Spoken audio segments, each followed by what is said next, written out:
Chapter 1393. After the photo spree, everyone carefully took care of their photographic crystals. The photographic crystals contained their memories of the people and events that had taken place at this school. Many of the students also received a photo of themselves with Lin, and they couldn't help but cheer with excitement. There were simply too many students who wanted to take a photo with Lin, and they couldn't hold back their enthusiasm, so they could only take a photo with him one class at a time. Thus, he left his mark in every single class of the first year. As the sun set, and Lin returned to the familiar dorm room. Jine and Lin, you're finally back. I missed you so much. Tina flew toward Lin excitedly and spread open her arms before giving him an Adam's apple thrusting into his neck. Ow, little Na, be gentle. And Lin couldn't stand little Na's way of hugging, and he grabbed onto her waist before placing her onto his other hand. Tina knelt on Lin's palm and held onto Lin's thumb with her slender hands as she asked in an urgent voice, Jine and Lin, where have you been these past few months? Why didn't you take me with you? What have you been doing? Can you tell me? She was extremely curious about all things that were new and unknown. This was why she liked to run around with Lin, and she was also very eager to learn about all kinds of things that were fun to do. Don't be in such a hurry. I'll tell you later. And Lin poked Tina's cheek with a doting smile. He made his way to the window sill to bask in the sunlight. I haven't been back for 3 months. Are you guys not going to say anything? Welcome back, Master, Xiao Hong replied. Welcome back, Master, Little Gu replied nonchalantly. And Lin, you're being so perfunctory? Xiao Hong, and Lin's lips twitched. What's wrong with you guys? Did I do something wrong? Xiao Hong didn't say anything and continued to photosynthesize. Has Master forgotten? 3 months ago, you pretended to be about to die and tricked us into dancing? Xiao Gu asked slowly, and Lin suddenly remembered that incident and said in shock, F***CK, it's been 3 months, and you still remember that incident? You sure are forgetful, Xiao Hong said sweetly. You have to know that girls are all very vengeful. Xiao Gu humphed and said, especially when a certain someone has done something wrong and doesn't even know how to comfort them. And Lin was dumbfounded. He didn't even know how to coax Yaolin. So how was he supposed to coax his pet beast? Right. And Lin's eyes lit up. Let me show you a big treasure. His storage ring lit up as he spoke, and he pulled something out from within. Xiao Hong, this is the golden divine, sun, immortal pill that I gave you. It contains extremely rich power of the sun. Xiao Gu, this is the primordial myriad poison spike that I gave you. It's a mid-grade immortal artifact, and it's very effective when paired with your poison powder. Thank you, Master. You're very nice, Xiao Hong said in her sweet voice as she planted a small kiss on the back of Lin's hand. Long live, Master. Xiao Gu was elated. A faint smile appeared on Lin's face. You don't know how to coax girls? That's not a problem. As long as you have money, there's no girl that you can't coax. By the way, where did little Tian go? And Lin looked around and was a little unaccustomed to not seeing his ass-kisser, Shui Zhantian. He and little Lang went to the holy glacial realm to search for treasures. Woof. Dabai replied, search for treasures in the holy glacial realm? And Lin was a little perplexed. What treasures could there be in that godforsaken place? Didn't all the snow maidens leave there? It's like this. A month ago, the great Tao of heaven and earth suddenly resonated in that place, and it appeared that a super powerful being was attempting the Tao integration stage deep within the holy glacial realm. Furthermore, he succeeded, and he was no ordinary Tao integration stage super mighty figure.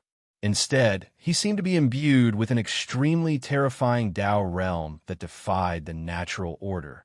It's exactly because of this that the environment in that area underwent a peculiar change. Not only did it become even colder, but strange living beings that were extremely resistant to the cold were also born there. Think about it, Big Brother, and wouldn't it be especially easy for rare and precious treasures to appear in a place like this? Woof, Dabai urged. And Lin nodded slightly before his brows furrowed slightly. If strange living beings can be born there, then strange treasures can also be born there. However, I feel like little Tian went there to see that super powerful being with the intent to crush the heavens, right? A pained expression appeared on Dubai's face. Big brother, and I think so too. You have to look on the bright side. Little Tion actually still loves you, woof. Unlin was completely confused. Was there something wrong with Dubai's words? Why was he acting as if he had been cheated on? He tried to contact little Tion via voice transmission talisman, only to be cut off by a strange power. The holy glacial lands have already formed their own world, so they have the power to cut off voice transmission talismans. Woof. Dubai continued. All right, we'll go find them later. Unlin heaved a faint sigh. He turned to look at the little fairy on his shoulder with a smile. Now, let's take care of little Na and give her a present. Huh? I also have a present. What present? Little Na's emerald green eyes shone with a dazzling light, and it was clear that she was very much looking forward to it. A seed. Unlin's storage ring flashed, and a translucent little ball appeared in the air. Heaven and earth instantly fell silent, as if this little ball were the only thing left in this world. Tina's eyes widened as she stared blankly at the seed before her. Xiao Hong, Little Gu, and Dubai also turned to look at the seed with astonishment etched on their faces. Even those who didn't know much could tell that this seed was no ordinary seed. It was more valuable than even a divine tool, much less an immortal tool. Jine and Lin, what is this? It's far too valuable. Tina's heart raced as she stared at the seed, and she didn't dare to accept it. This is a seed of the realm core. It is a seed born from the heavenly Tao and contains the vitality of the world. It possesses unfathomable power, and as far as I know, it can transform or repair the realm core. Hence, you're the only one who can use this. Take it. And Lin handed the seed to Tina. Tina carefully accepted the seed before looking up with a smile. Thank you, Jine and Lin. Thank you for giving me such a precious treasure. I'm your master, so of course I'll think of you first. And Lin smiled warmly as he patted the little fairy's head. Dubai's mouth gaped open. And Lin was also his master, so why didn't Lin express anything to him? Was it because he wasn't trying to act cute? Of all the pets present, he seemed to be the only one who hadn't received a gift. And Lin smiled. Let's go to the divine mirror world and plant the seed. Jine and Lin wants to come as well. Tina grabbed onto Lin's ear. All right. And Lin smiled. I want to go as well. I haven't been to Little Na's world yet, woof. Dubai chimed in. Sure, I can transfer other living beings aside from my master now. Tina giggled. Xiao Hong, Little Gu, you too can come as well. Xiao Hong looked up at the final ray of sunlight disappearing into the clouds. All right, let's take a look at Little Na's world. I'm looking forward to it. Little Gu spread open her wings and flew over to Little Na. Chapter 1394. And Lin, Tina, Dubai, Xiao Hong, and Little Gu decided to enter the divine mirror world together. The light of two realms unleashed by Tina enshrouded all of her friends. In the next instant, an enormous spatial power swept forth, and heaven and earth suddenly transformed. And Lin came to his senses to find that he had already arrived in an extremely prosperous city. Wow, so many big houses. Xiao Hong hid in Lin's pocket and let loose a delicate cry of surprise as she looked around with her bright red head. Countless skyscrapers that were several hundred meters tall appeared before their eyes. A series of vibrant holographic projections, as well as a series of throngs of people and hovering vehicles, were all telling of the prosperity and civilization of this human city. Humans are the most creative and intelligent race. They look a little like the Purple Star civilization now. Little Goose spoke in a slow voice. Tina pursed her lips and put her hands on her hips. I hope they don't go down the same path as the Purple Star civilization. I am the heavens. If they poke a hole in the sky, who knows what will happen to me? And Lin smiled. You're a god of creation, so you should be fearless. What are you afraid of? Tina replied in an indifferent voice. That's what the Tai Chu continent's heavenly Tao thought 10,000 years ago. And Lin, thinking about it that way, it made sense that the heavenly Tao would retaliate against the humans of the Purple Star civilization. He couldn't just let the creature he had nurtured stab him and not be angry at all. Could he? Let's go and plant the seed first. Tina waved a sleeve through the air, and another streak of light flashed past. In the next instant, they arrived in an immortal paradise with extremely rich vital energy. This is the core of the world we created together, right? And Lynn looked around. That's right. Tina's delicate, jade-like feet strode over to a garden with hundreds of flowers in full bloom, and she asked with a dainty smile, "Look at this, isn't it beautiful?" This immortal paradise had already undergone a massive transformation. There were vibrant flowers, clear rivers, water wheels, and mountains that were full of vitality. All kinds of spirit-grade treasures could be seen everywhere. The cute little critters were roaming about in the forest, and they were somewhat afraid as they sized up the creatures that appeared. Everything in the surroundings was emitting an extremely dense energy fluctuation. How beautiful! And Lynn nodded sincerely. The spiritual aura here was terrifyingly high, and it was filled with natural vitality. It was a good place to relax and cultivate. Woof woof! Dubai excitedly chased after a big purple fire cat, suddenly pounced on the big cat, and laughed. "Beauty, you are so sexy." "Dubai, don't bully the kittens. They're all my pets," Tina warned.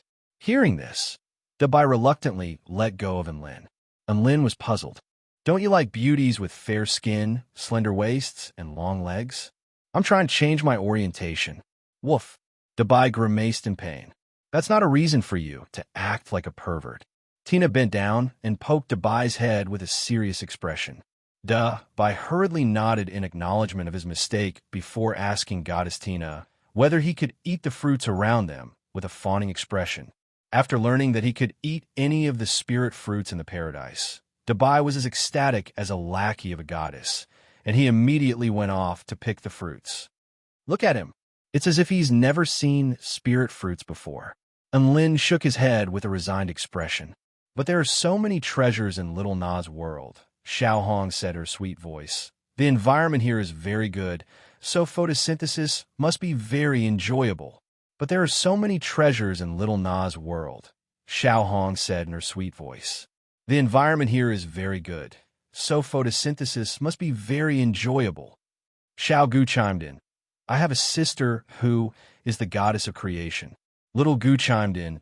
"I have a sister who is the goddess of creation." "You can come here more often if you like." Tina was a little embarrassed by the compliment, and a faint blush appeared on her flawless features. "Let's plant the seed first." She spread open her semi-transparent golden wings and flew to the side of a mirror-like lake. She used a spell technique to dig a hole in the soil and carefully placed the seed of the realm core into the soil. Then, she covered it with soil and watered it with some of the lake's spirit water. And Lin was a little speechless. "I told you to plant the seed of the realm core, but are you really going to plant it like a normal seed?" "What else?" "Seeds are meant to be planted," Little Gu replied with an innocent expression. "And Lin, shouldn't planting an immeasurably valuable treasure be done in a more ritualistic manner?" He felt like this was too casual and didn't reflect the treatment that the seed of the realm core should receive. The procedures and methods were too simple. Tina seemed to have guessed what Lin was thinking, and she explained with a smile, "The fragment of the realm core has completely fused with this world, which means that no matter where the seed of the realm core is planted, as long as it's in this world, it has already been planted on the realm core of the divine mirror world." And Lin instantly understood upon hearing this. "I'm going to use time acceleration now." Tina spread open her arms, and a divine light enshrouded Lin, Dubai, Xiao Hong, and Little Gu. At the same time, a peculiar ripple proliferated throughout heaven and earth. Everything in this world began to speed up in that instant. Flowers bloomed and wilted at a rate that was discernible to the naked eye, and life and death became extremely frequent in that instant. So impressive. To think that Little Na has this kind of ability. Xiao Hong was astonished again. Gulp. "The fruit in front of me is getting fatter and fatter. Woof."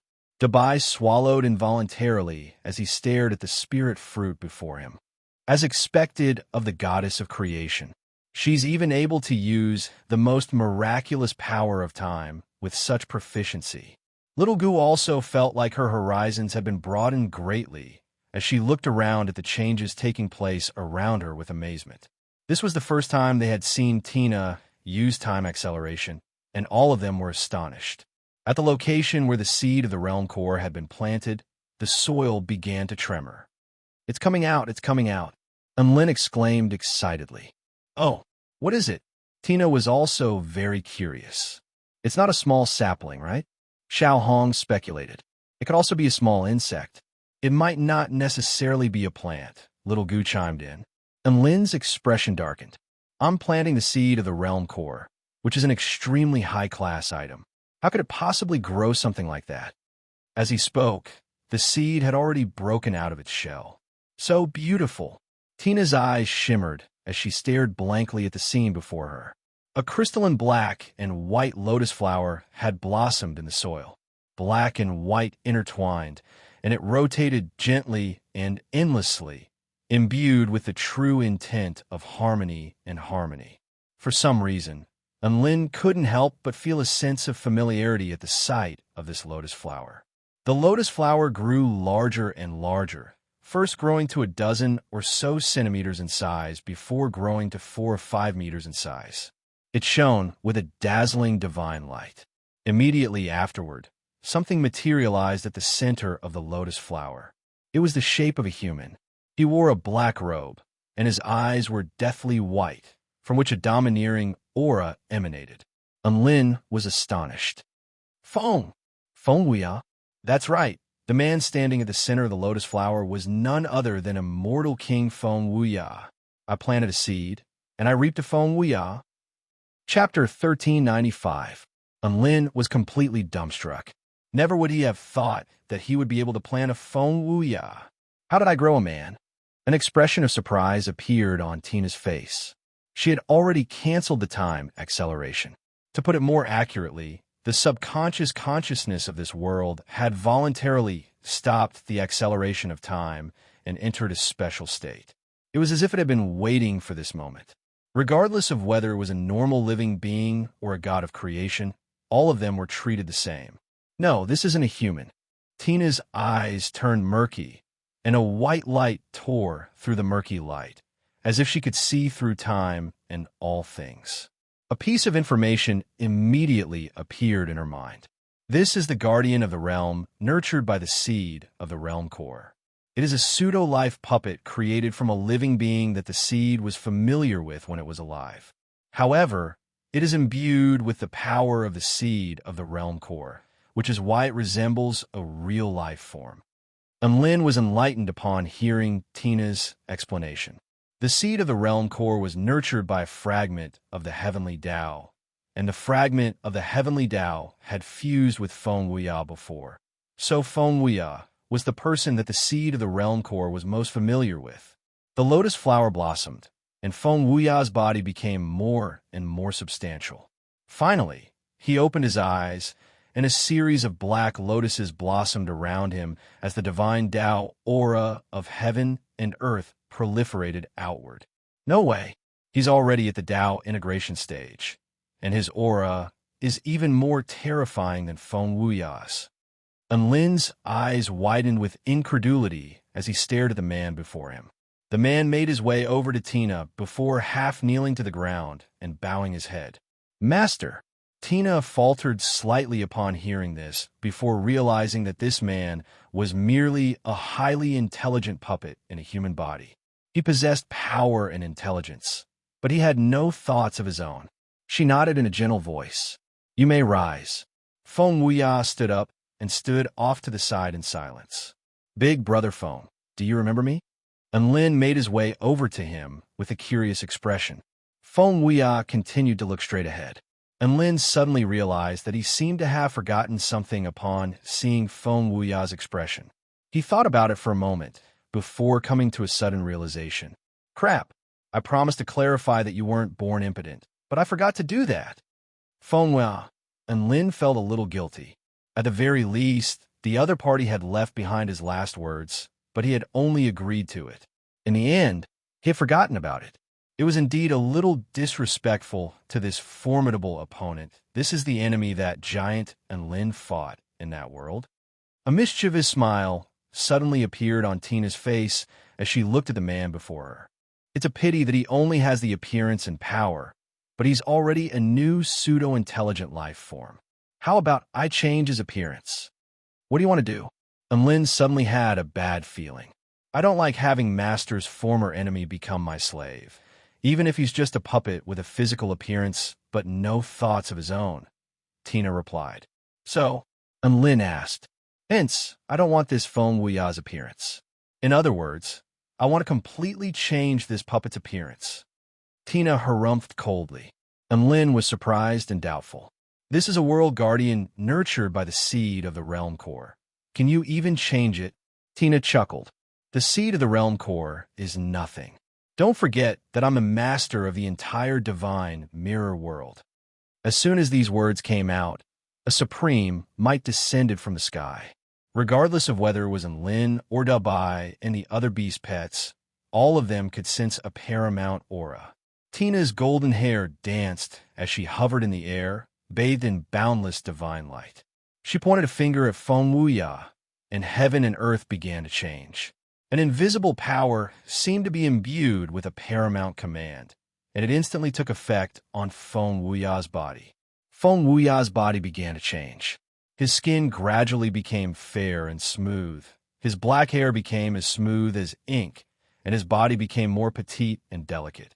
At the same time, his features gradually became more beautiful, and his chest gradually began to swell. Both Lin and Dabai drew a sharp intake of breath upon seeing this. Little Na, you. And Lin's mouth gaped open. The mighty Feng Wuya had been transformed by Tina into an exquisitely beautiful woman with fair skin, a slender waist, and a pair of long, slender legs. From now on, you're Feng Wuya. Tina spoke with a dainty smile. The beauty knelt on one knee and bowed respectfully. Her voice was soft and charming with a touch of heroic spirit. And Lin, Dabai Feng Wuya F * King Feng Wuya. Feng Wuya's coffin was about to collapse, and Lin looked at the beauty, who bore a slight resemblance to Feng Wuya. He felt like she was Feng Wuya's big sister, but he knew that this was Feng Wuya. Little Na, you can't do this. And Lin tried to persuade her. How is this a bad habit? I'm just changing the gender of the guardian of the divine mirror world. Don't tell me that I, the goddess of creation of the divine mirror world, don't even have the right to decide the gender of the guardian of the divine mirror world? And Lin's lips twitched, and he was a little speechless. He had initially been touched by Tina's words about not wanting his servant to look like his enemy. But Tina's solution was to change the male Feng Wuya into the female Feng Wuyan. Poor Feng Wuya. He had finally been reborn, but he still couldn't be a real man. He had been transformed into a woman.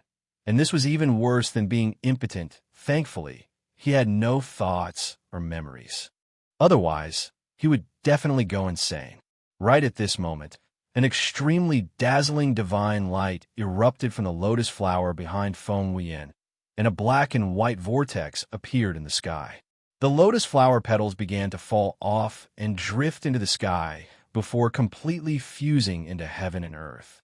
Tina looked up into the sky, and her breathing became more and more profound. She spoke in a motionless voice. The realm core has been mended and is now 100% complete. Heavenly opening, evolution commencing. Her voice erupted directly between heaven and earth, as if it were a decree from the heavens. Whoosh, an invisible ripple proliferated forth from the sky, enshrouding the entire divine mirror world. The fundamental substance of the divine mirror continent began to increase drastically, and the spiritual aura became extremely rich. The earth began to expand outward, and the continent doubled, tripled, quadrupled. It only stopped after the continent had expanded to more than 10 times its original size. The vital energy was rapidly increasing, and the structure of the world became more and more stable. Jian and Lin, Dabai, Xiaohong, Little Gu, feel the changes in the world and observe the intent realm. I will bless you in the name of the heavens. Tina's body transformed into golden particles that disappeared from this world.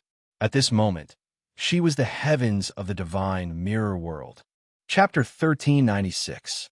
The great Tao of heaven and earth resonated in unison as iridescent light spread throughout the entire sky. All of the living beings in the divine mirror world could see this extremely spectacular spectacle.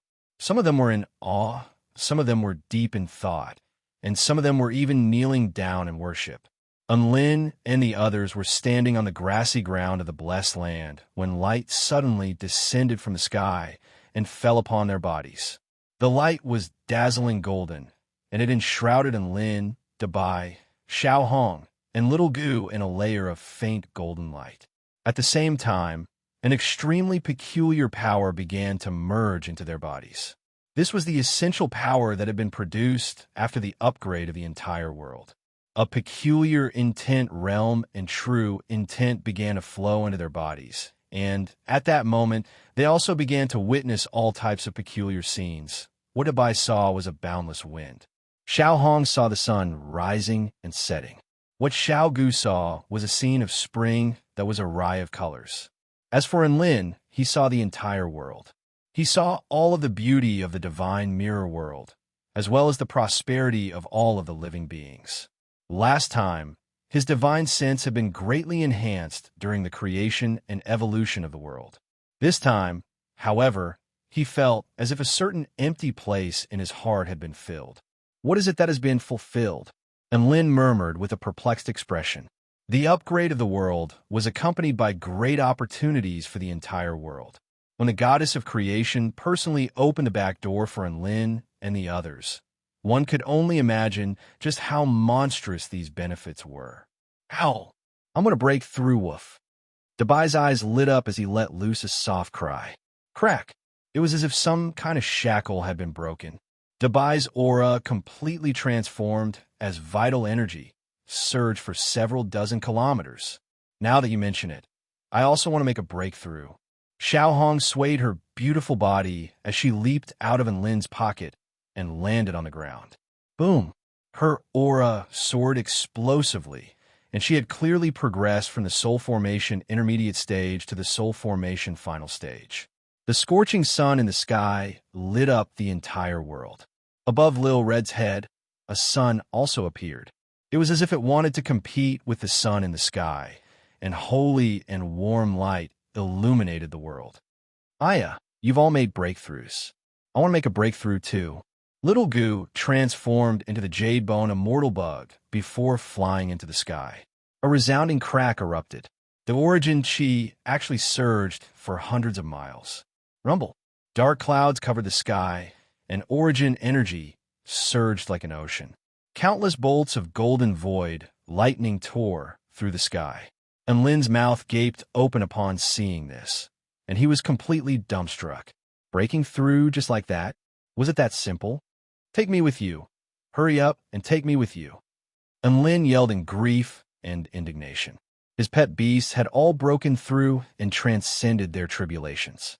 Only the salted fish owner hadn't reaped any benefits. However, his call did not receive any response. After all, the pet beasts were busy with their breakthroughs and tribulations. Where would they find the time to comfort their master? Dabai and Little Red's breakthroughs to the soul formation stage were merely to absorb the essence chi of heaven and earth and perceive the intent realms. Little Gu was progressing to the return to void stage. So, she had to transcend a golden void lightning tribulation.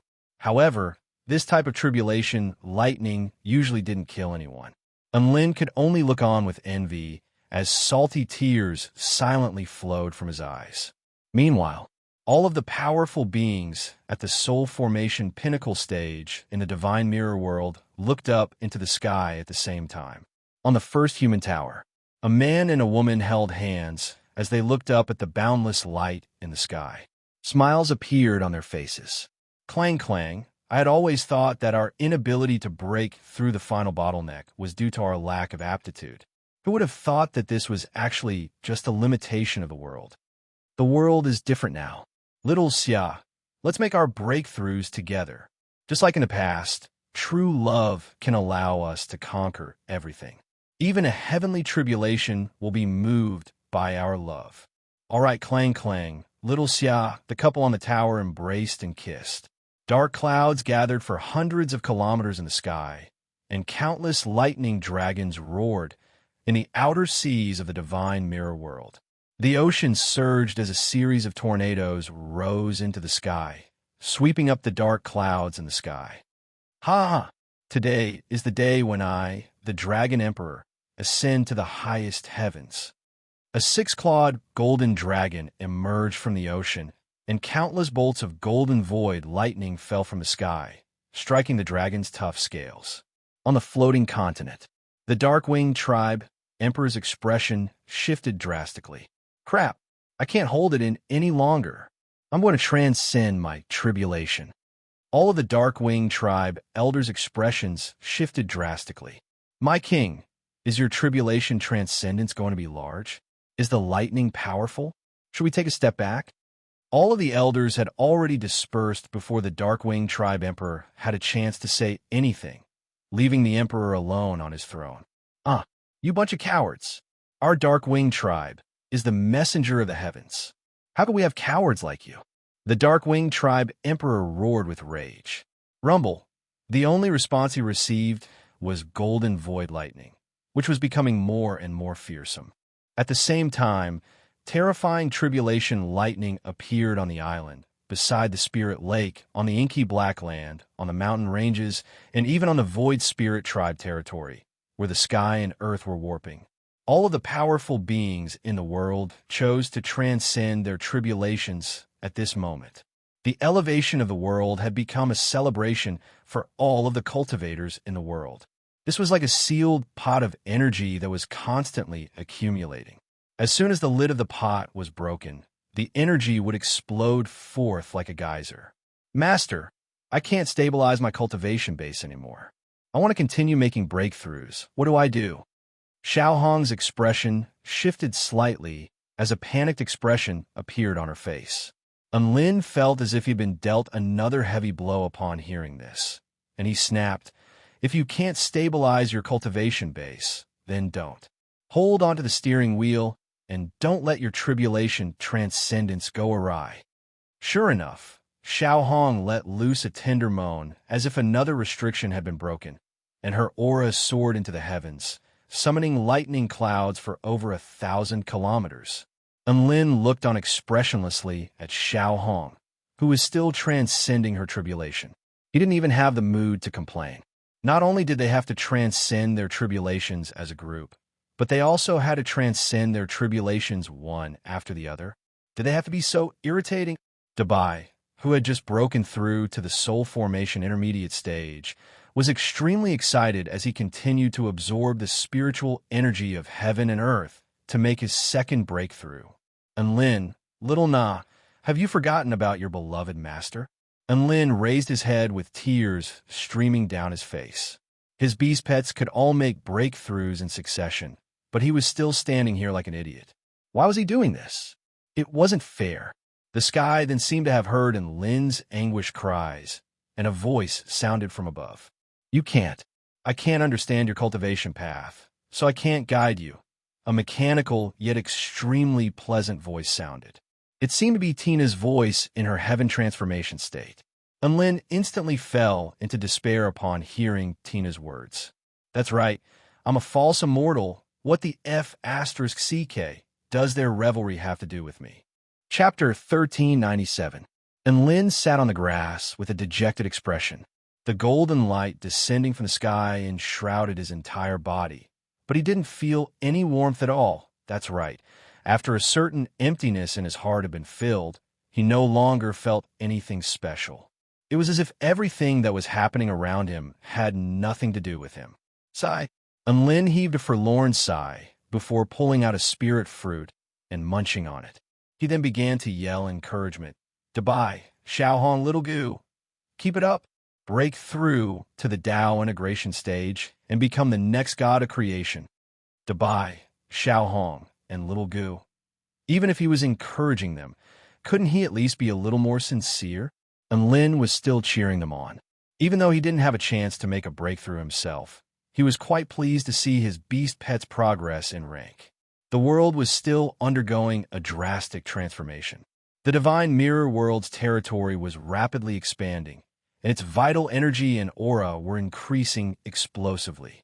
All types of strange phenomena began to take place, and all types of exotic items, ferocious beasts, mystic realms, and so on and so forth. Many powerful beings at the soul formation pinnacle stage were making breakthroughs at the same time, creating a spectacular spectacle in the divine mirror world. Cracks also began to appear on the statues of their ancestors that they had worshipped for generations. Look, our ancestor statue is glowing. Ah, it's cracked. It's really cracked. My God, it's so beautiful. Boom. One fragment after another began to explode. Divine light dispersed the dust and debris, and a series of extremely powerful living beings emerged from the divine light. They had existed since the creation of this world, and they had hibernated for the sake of the stability of this world, because they were far too powerful. They were the ancestors of the 10 realm guardian clans that reproduced on this land. They were formed in the form of a half-seal, sealed in stone. After experiencing countless years and witnessing the changes of the world, they finally broke out of the stone by borrowing the increase of the world's level. Hong Yuji of the Spirit Fish Clan, Priest Gae, one of the Heavenly Turtle Tribe, Ao Chun of the Dragon Tribe, Dragon Rocky Lord of the Stone Tribe, Flower Night Queen of the Dark Wing Tribe, Holy Monarch Wuja of the Holy Martial Clan, Dream Spirit Snake of the Snake Spirit Clan, Sword Sparrow Immortal of the Vermilion Bird Tribe, and Poison Demon God of the True Demon Tribe had reappeared. Above the sky, the golden light also bathed their bodies. They had witnessed the development and changes of the entire world. After such a long period of time, even a pig could become a spirit. How could they not have some understanding? All of the return to void stage mighty figures began to transcend their tribulations after receiving the blessings of the heavens. There were also cultivators of the return to void initial stage who were progressing from the return to void intermediate stage. Some of them had even attained their own divine Tao and progressed directly to the return to void final stage. Rumble, the entire world was covered in tribulation clouds. This was the busiest day for the golden void lightning in the divine mirror world. In the core region of the divine mirror continent, Xiao Hong, Xiao Gu, and Debai's breakthroughs finally stopped. I feel that my whole body is full of power. Woof. Dabai excitedly ran around the paradise like a monkey, shio shio shio sounds as he tore through the air, his body so fast that it turned into a series of afterimages. It advanced from the pinnacle of the soul formation initial stage to the soul formation final stage in one go. Dabai, don't run around all over the place. Focus on stabilizing your cultivation base. Xiaogu spoke in a gentle voice. She had already transformed into the jade bone immortal bug and swallowed an immortal pill before sitting down to meditate and stabilize her cultivation base. Xiaogu had already progressed from the pinnacle of the return to void initial stage to the pinnacle of the return to void intermediate stage. Hey, don't run around all over the place. You should be praising the sun right after your breakthrough. Xiao Hong wagged her little red head as she spoke in a sweet voice. She didn't appear to have changed much between before and after her breakthrough. In any case, she was still lying on the ground, basking in the sun like a salted fish. However, Enlin knew that Xiao Hong was the most terrifying living being in terms of cultivation-based progression. First, she progressed from the soul formation intermediate stage to the soul formation final stage. Then, she progressed from the golden void lightning tribulation to the return to void stage. If normal people knew that Xiao Hong had progressed 2 cultivation bases in a single day, they would probably be scared **less. Even if they were using hacks, they wouldn't be that bad *SS. Oh wait, it seemed like they were using hacks. They had used the blessing of the goddess of creation to transfer a portion of the fortune of leveling up the world to their beast pets. This was a very impressive move. Congratulations. If you don't have enough immortal pills for stabilizing your cultivation bases, feel free to come and get some from me, and Lin said with a heroic expression. As their master, he couldn't help them with their cultivation, but he could at least ensure that they didn't have to worry about food and clothing. Master, give me a yang-type immortal pill. I've just finished that one, but I feel like I'm still lacking a little, Xiao Hong said in a sweet voice. Master, I want an immortal pill that is imbued with powerful life, force energy, Xiao Gu said in a gentle voice. Big brother, and I want a wind-type immortal pill, woof. Dabai pounced toward Enlin with excitement. Enlin gave him a doting smile. I have everything, come here. He was never stingy when it came to beast pet cultivation resources. The iridescent light in the sky gradually began to dissipate. A woman exuding a sense of divinity slowly descended from the sky. Her features were exquisite and flawless, as if she were the most flawless work of art in this world. There was a mesmerizing smile on her face, and a holy light enshrouded her entire body, making her appear even more inviolable. What do you think? My benefits aren't bad, right? The woman looked at the man before her with a faint smile on her face. Her eyes shimmered as she looked at Enlin, as if she were asking for praise. Enlin gave her a thumbs up. Dabai, Xiao Hong, and Xiao Gu all exclaimed in unison. It had to be said that Little Na had allowed them to experience the ecstasy of progressing by leaps and bounds. That was an extremely satisfying feeling. Little Na, I feel like you're a little different, Enlin said with a smile. Am I prettier? Tina asked with a dainty smile. She was currently in her human-sized form, and her beauty was already top-notch. She also had the freshness and naturalness of an elf. So from a certain perspective, she was indeed the most beautiful woman here. Not only have you become more beautiful, but your aura has also become even more unfathomable, Enlin said. There were very few beings in this world that Enlin couldn't accurately detect. Hee, I have some good news for you. Tina placed her hands behind her back as she spoke with a smug expression. Little Na is now at the return to Void Pinnacle stage. Of course, this cultivation base doesn't refer to the omnipotent goddess of creation in the divine mirror world. Instead, it refers to Little Na's essential body, which is her body on the Tai Chu continent. And Lin's eyes widened as he drew a sharp intake of breath. Dabai, Xiao Hong, Xiao Gu, and the other beast pets were also completely dumbstruck. Aren't you only at the return to Void initial stage? How are you already at the return to Void pinnacle stage? And Lin's heart surged with shock.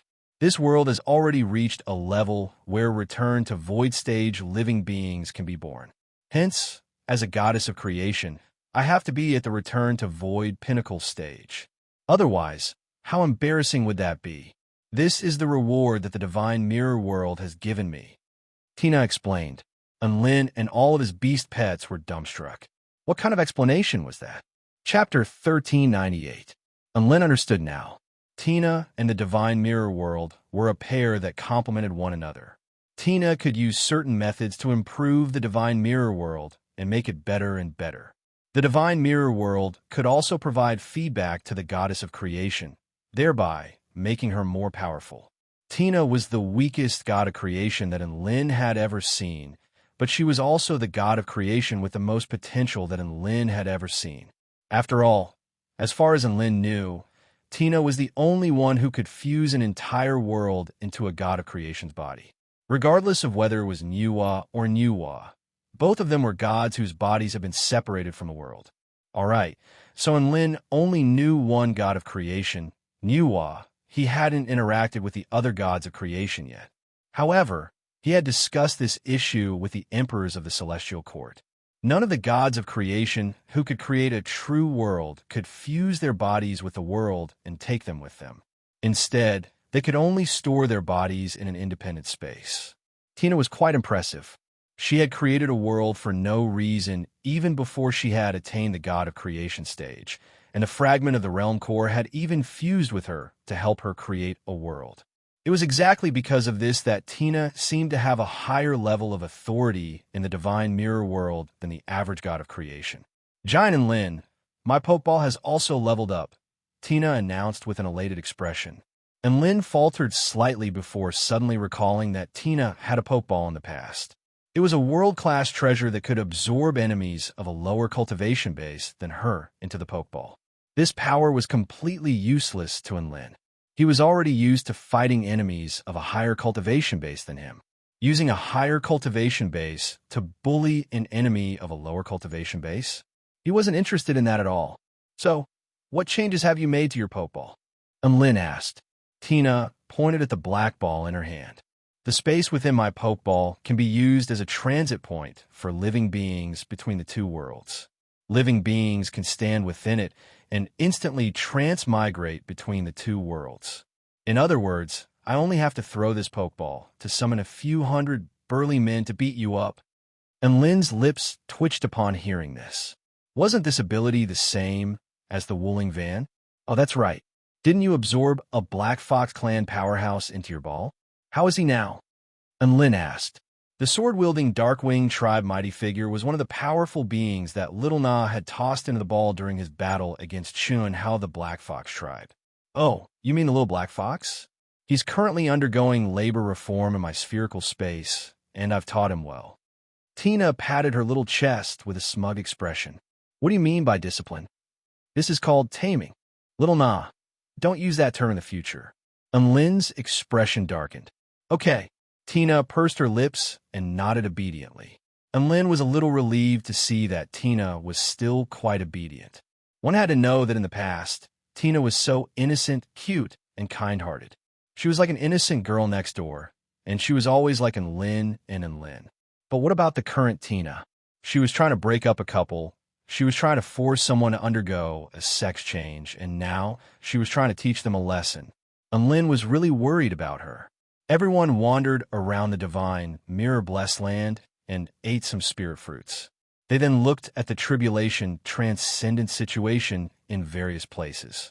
They were quite carefree and happy. At this moment, the violent chain reaction triggered by the upheaval of heaven and earth had already calmed down. Over 100,000 living beings made breakthroughs in the divine mirror world today. Among them, 28 tried to progress to the return to void stage, but only 12 succeeded. Tina reported, "You should ask the Lord of Transcendence for help. That way, there would be at least 20 more return to void stage mighty figures," and Lin said with a smile. So be it. It's not a bad idea to let nature take its course. After all, this is a wave of tribulation transcendence brought about by the leveling up of the world, so it's not a good idea to have outside interference. Tina was a little nonchalant. All right then. And Lin agreed with Tina's point of view. 12 more return to void stage mighty figures is actually quite good. The overall power of the divine mirror world has been elevated to a whole new level.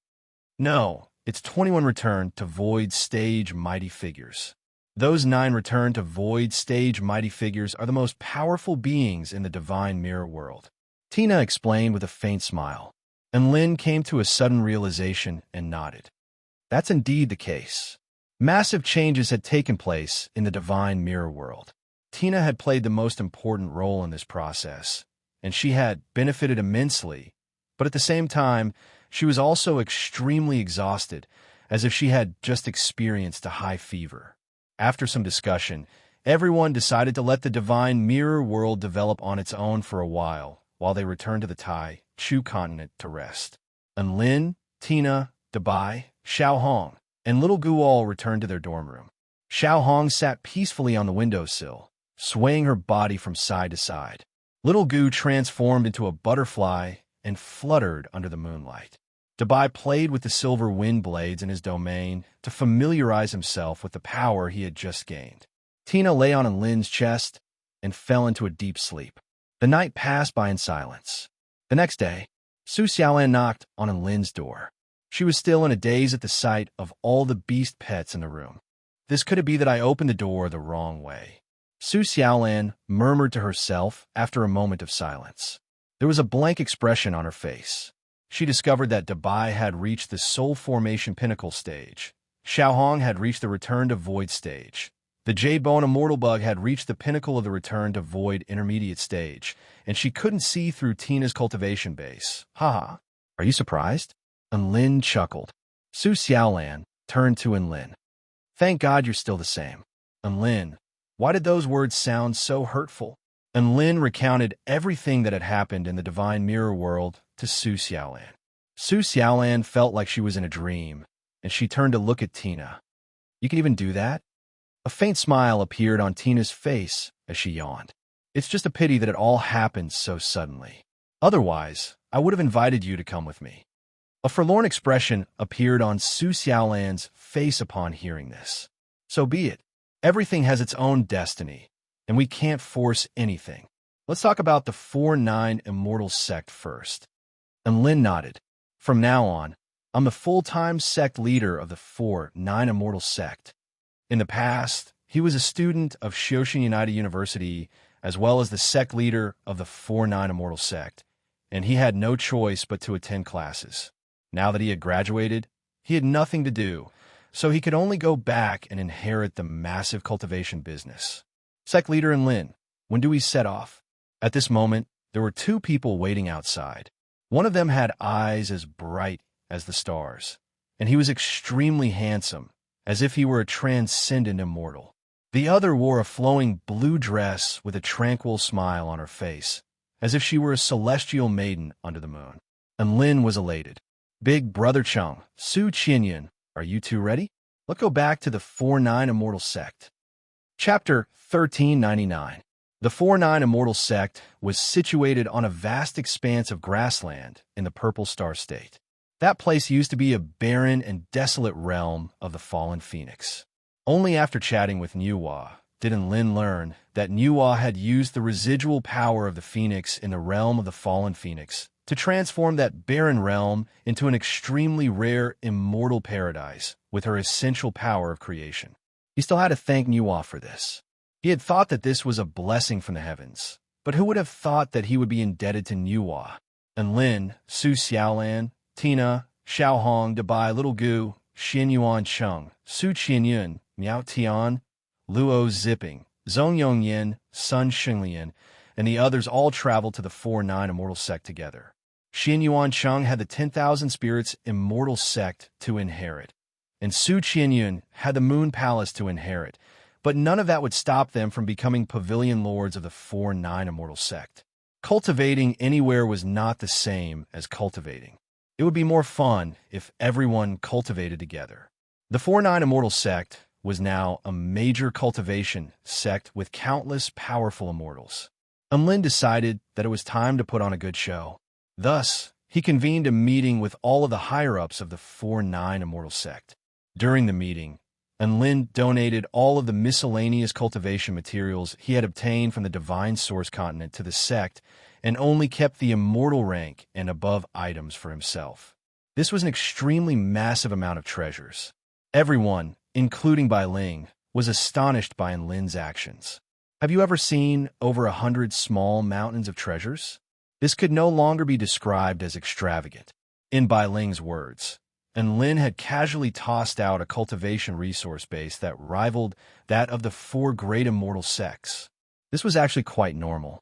After all, this was what the Immortal King Palace had obtained after squeezing the Divine Source Continent dry for close to 10,000 years. Just the amount of resources alone was not something that the top-rate immortal sects of the Tai Chu continent could compare to. The disciples and elders of the 4-9 Immortal Sect could stand up straight and tell everyone that their sect was just as rich as the 4 great sects of the Kingdom of the 9 States. And Lin didn't feel much about these worldly possessions, and he wouldn't feel the pinch even if he gave them to the sect. He was the one who had founded the 4-9 Immortal Sect, so he naturally had to protect it like a child. This was motherly love, selfless, considerate, and unrequited. Xiaoza was in charge of tabulating the newly added resources of the sect.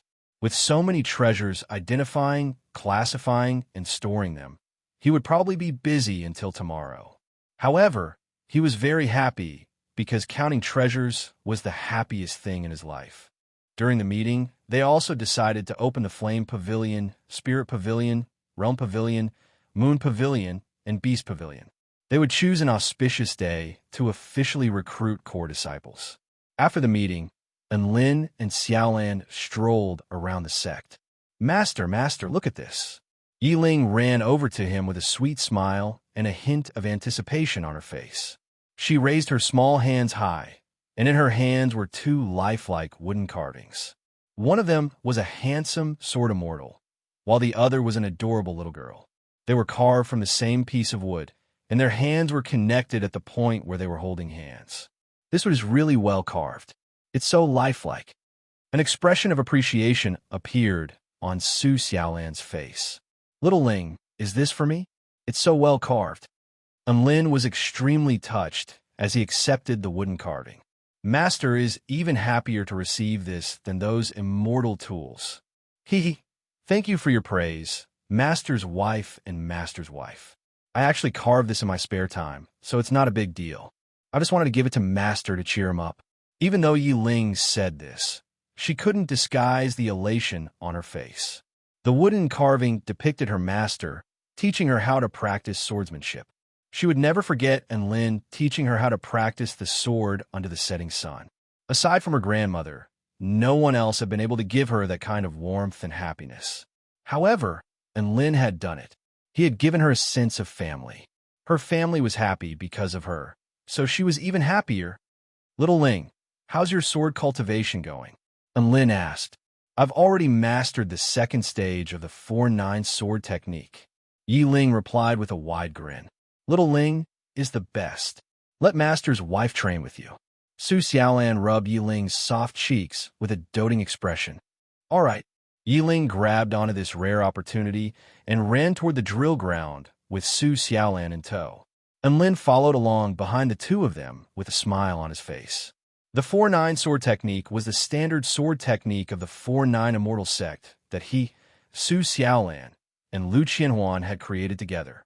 It was a combination of Lin's observation of vanquish the heavens and slay all evil and the 6 strikes of the war god, Lu Qianhuan's observation of the heavenly sword sect's paramount sword techniques, and Su Xiaolan's observation of the vermilion bird sect's holy flame sword technique.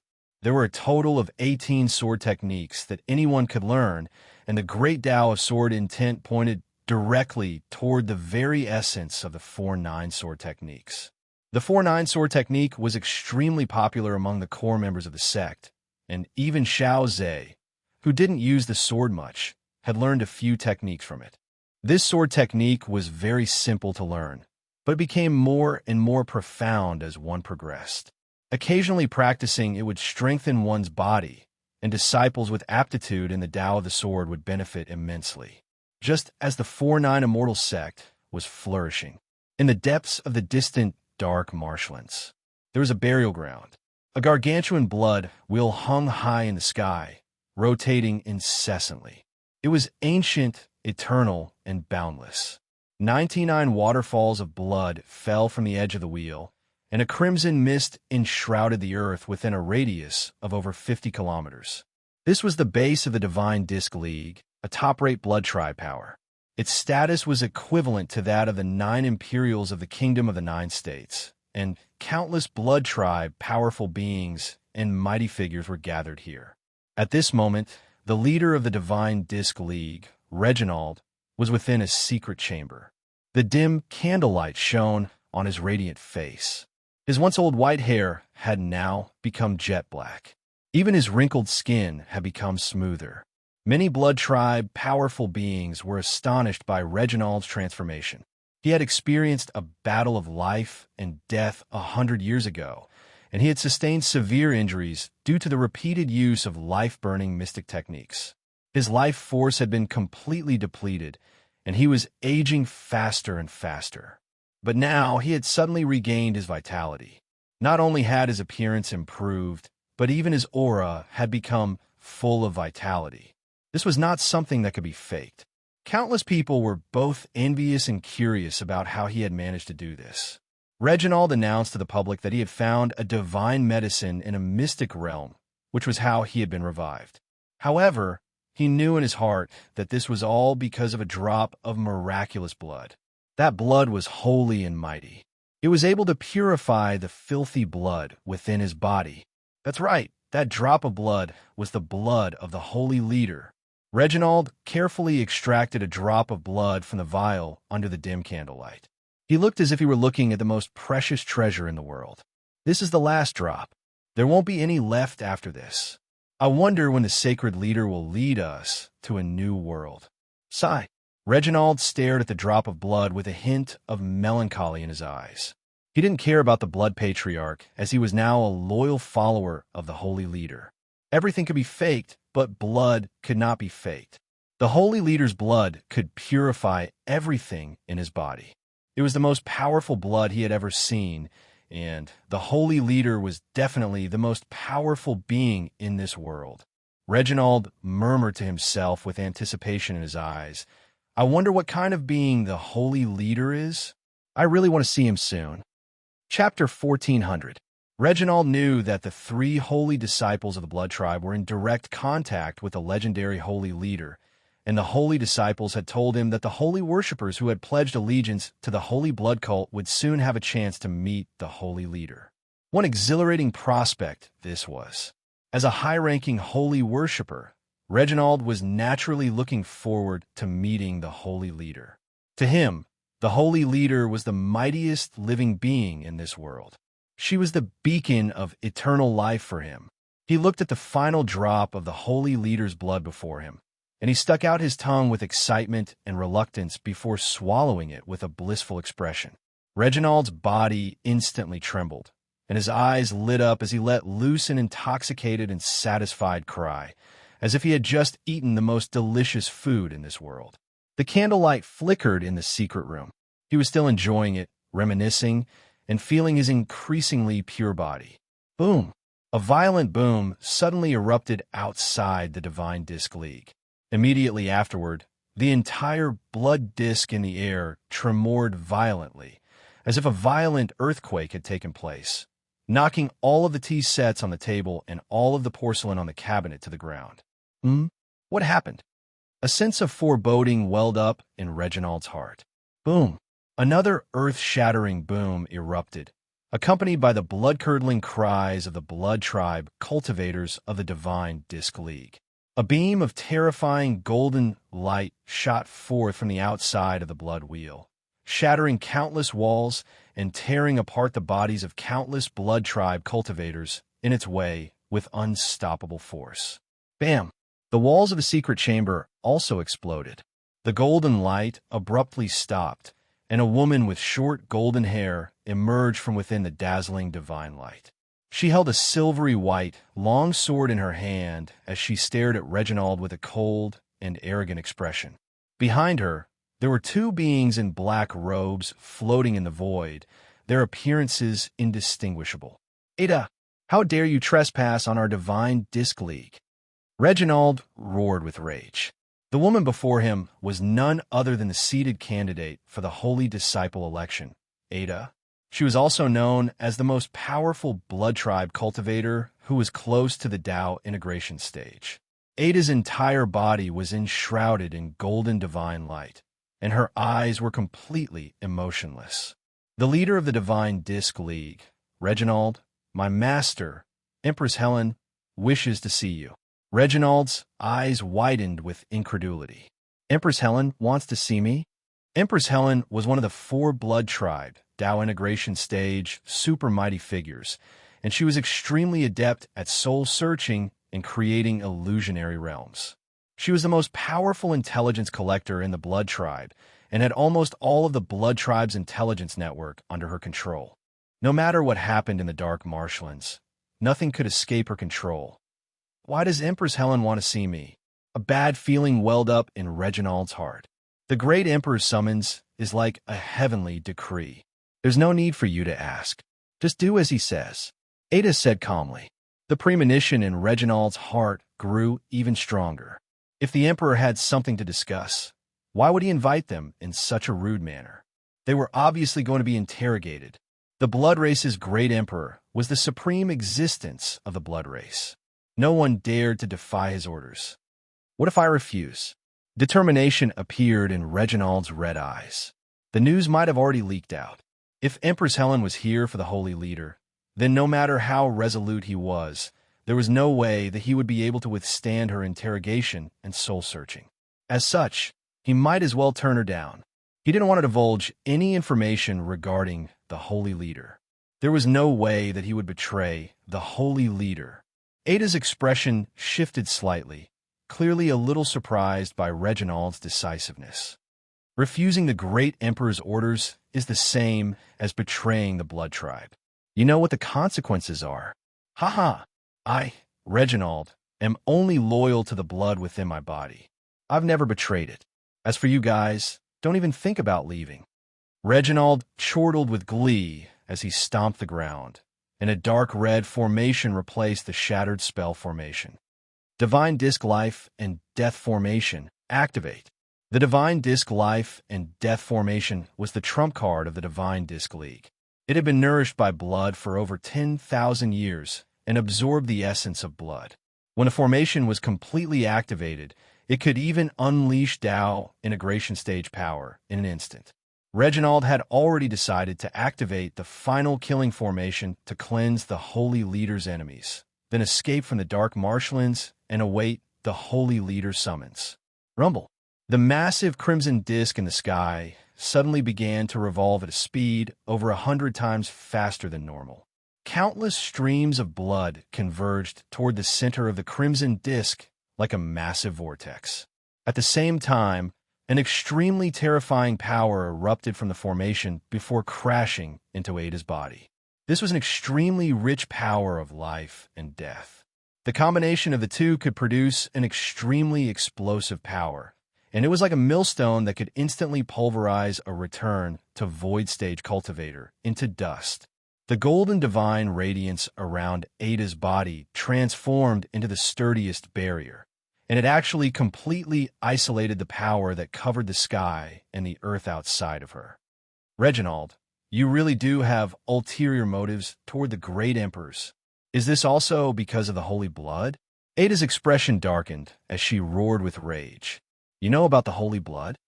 Reginald's expression shifted, and he immediately crushed a jade talisman that contained some kind of information.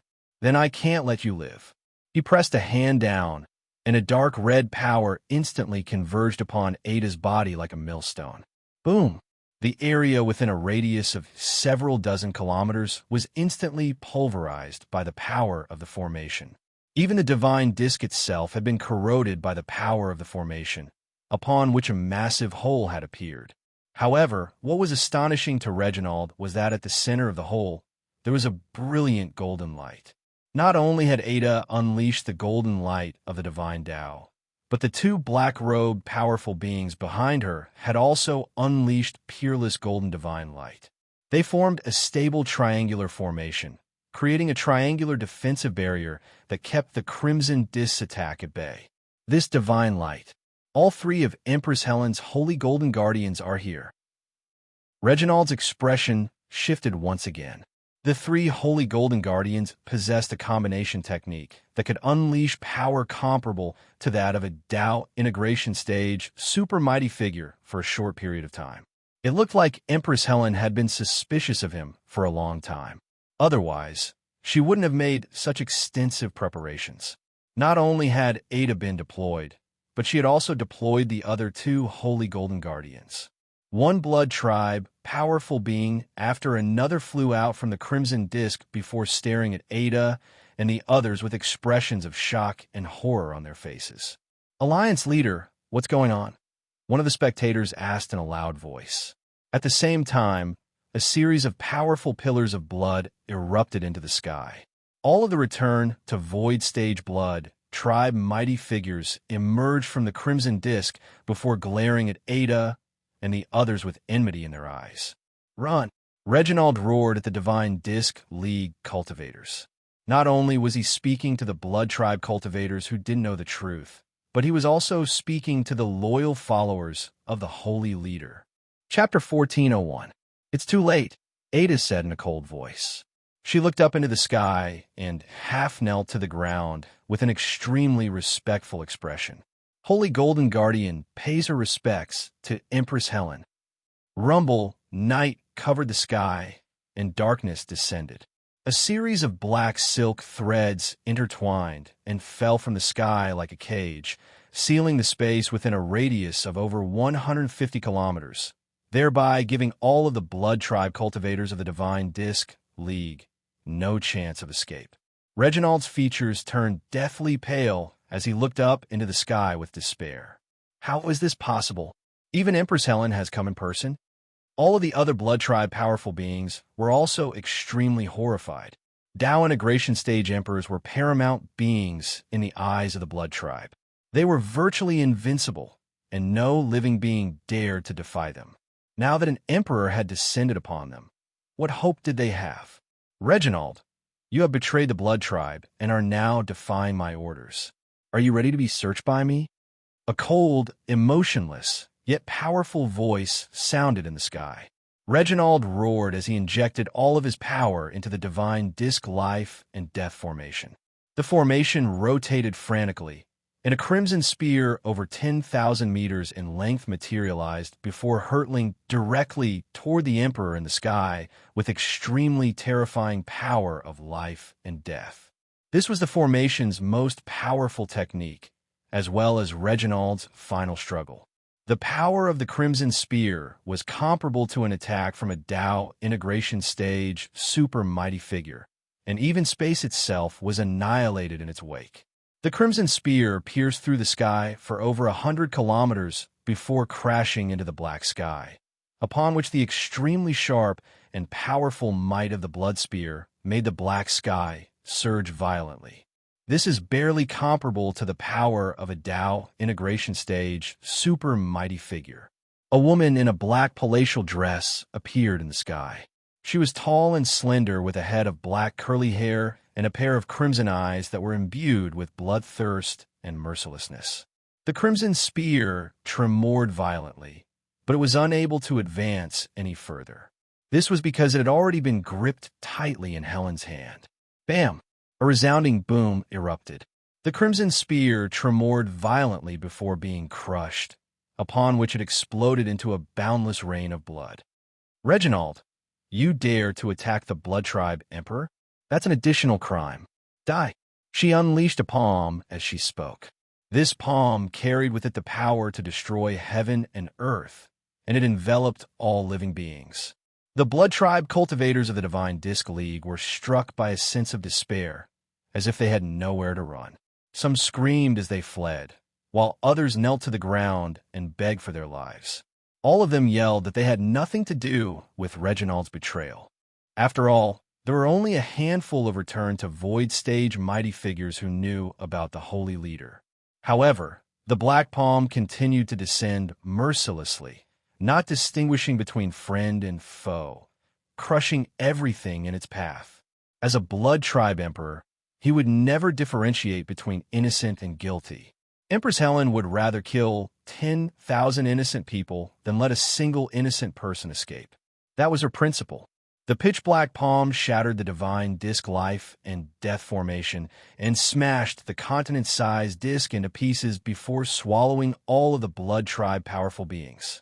Reginald roared as he unleashed his power of the divine Tao to resist, but the difference between their powers was like the difference between a firefly and the moon. He was completely unable to resist Empress Helen's power. With a deafening roar, the roulette disappeared from the world. The ancient power that had stood for tens of thousands of years on the dark marshlands had been destroyed in a single day. Empress Helen stood proudly in the sky as countless streams of information flashed through her eyes. These were the memories of all of the Blood Tribe cultivators she had slain, and they converged to form an ocean that flowed into Helen's mind. After analyzing all of the memories, an expression of astonishment appeared on Helen's face, and she was momentarily unable to come to her senses. "What's wrong, Empress Helen?" Ada was a little concerned upon seeing the peculiar expression on her master's face. Helen came to her senses and didn't say anything. Instead, she looked toward the center of the dark marshlands with a grave expression.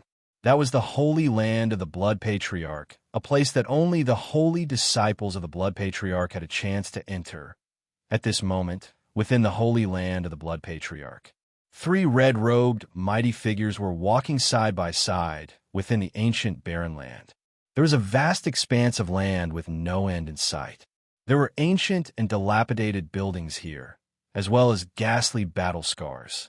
For example, there were sword gashes that extended for several hundred kilometers, fist imprints that were so deep that one couldn't even see how deep they were, and spell techniques that were still emanating extremely terrifying energy fluctuations.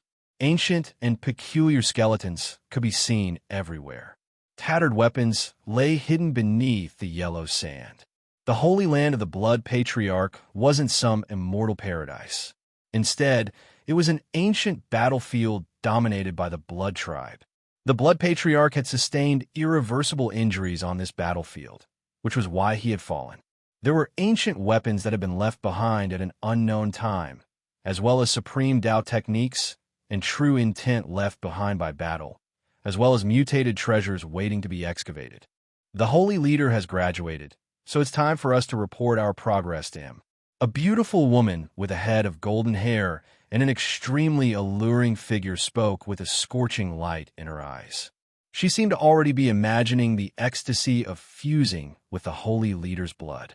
This woman was none other than Cassidy, one of the 3 holy disciples of the Blood Tribe.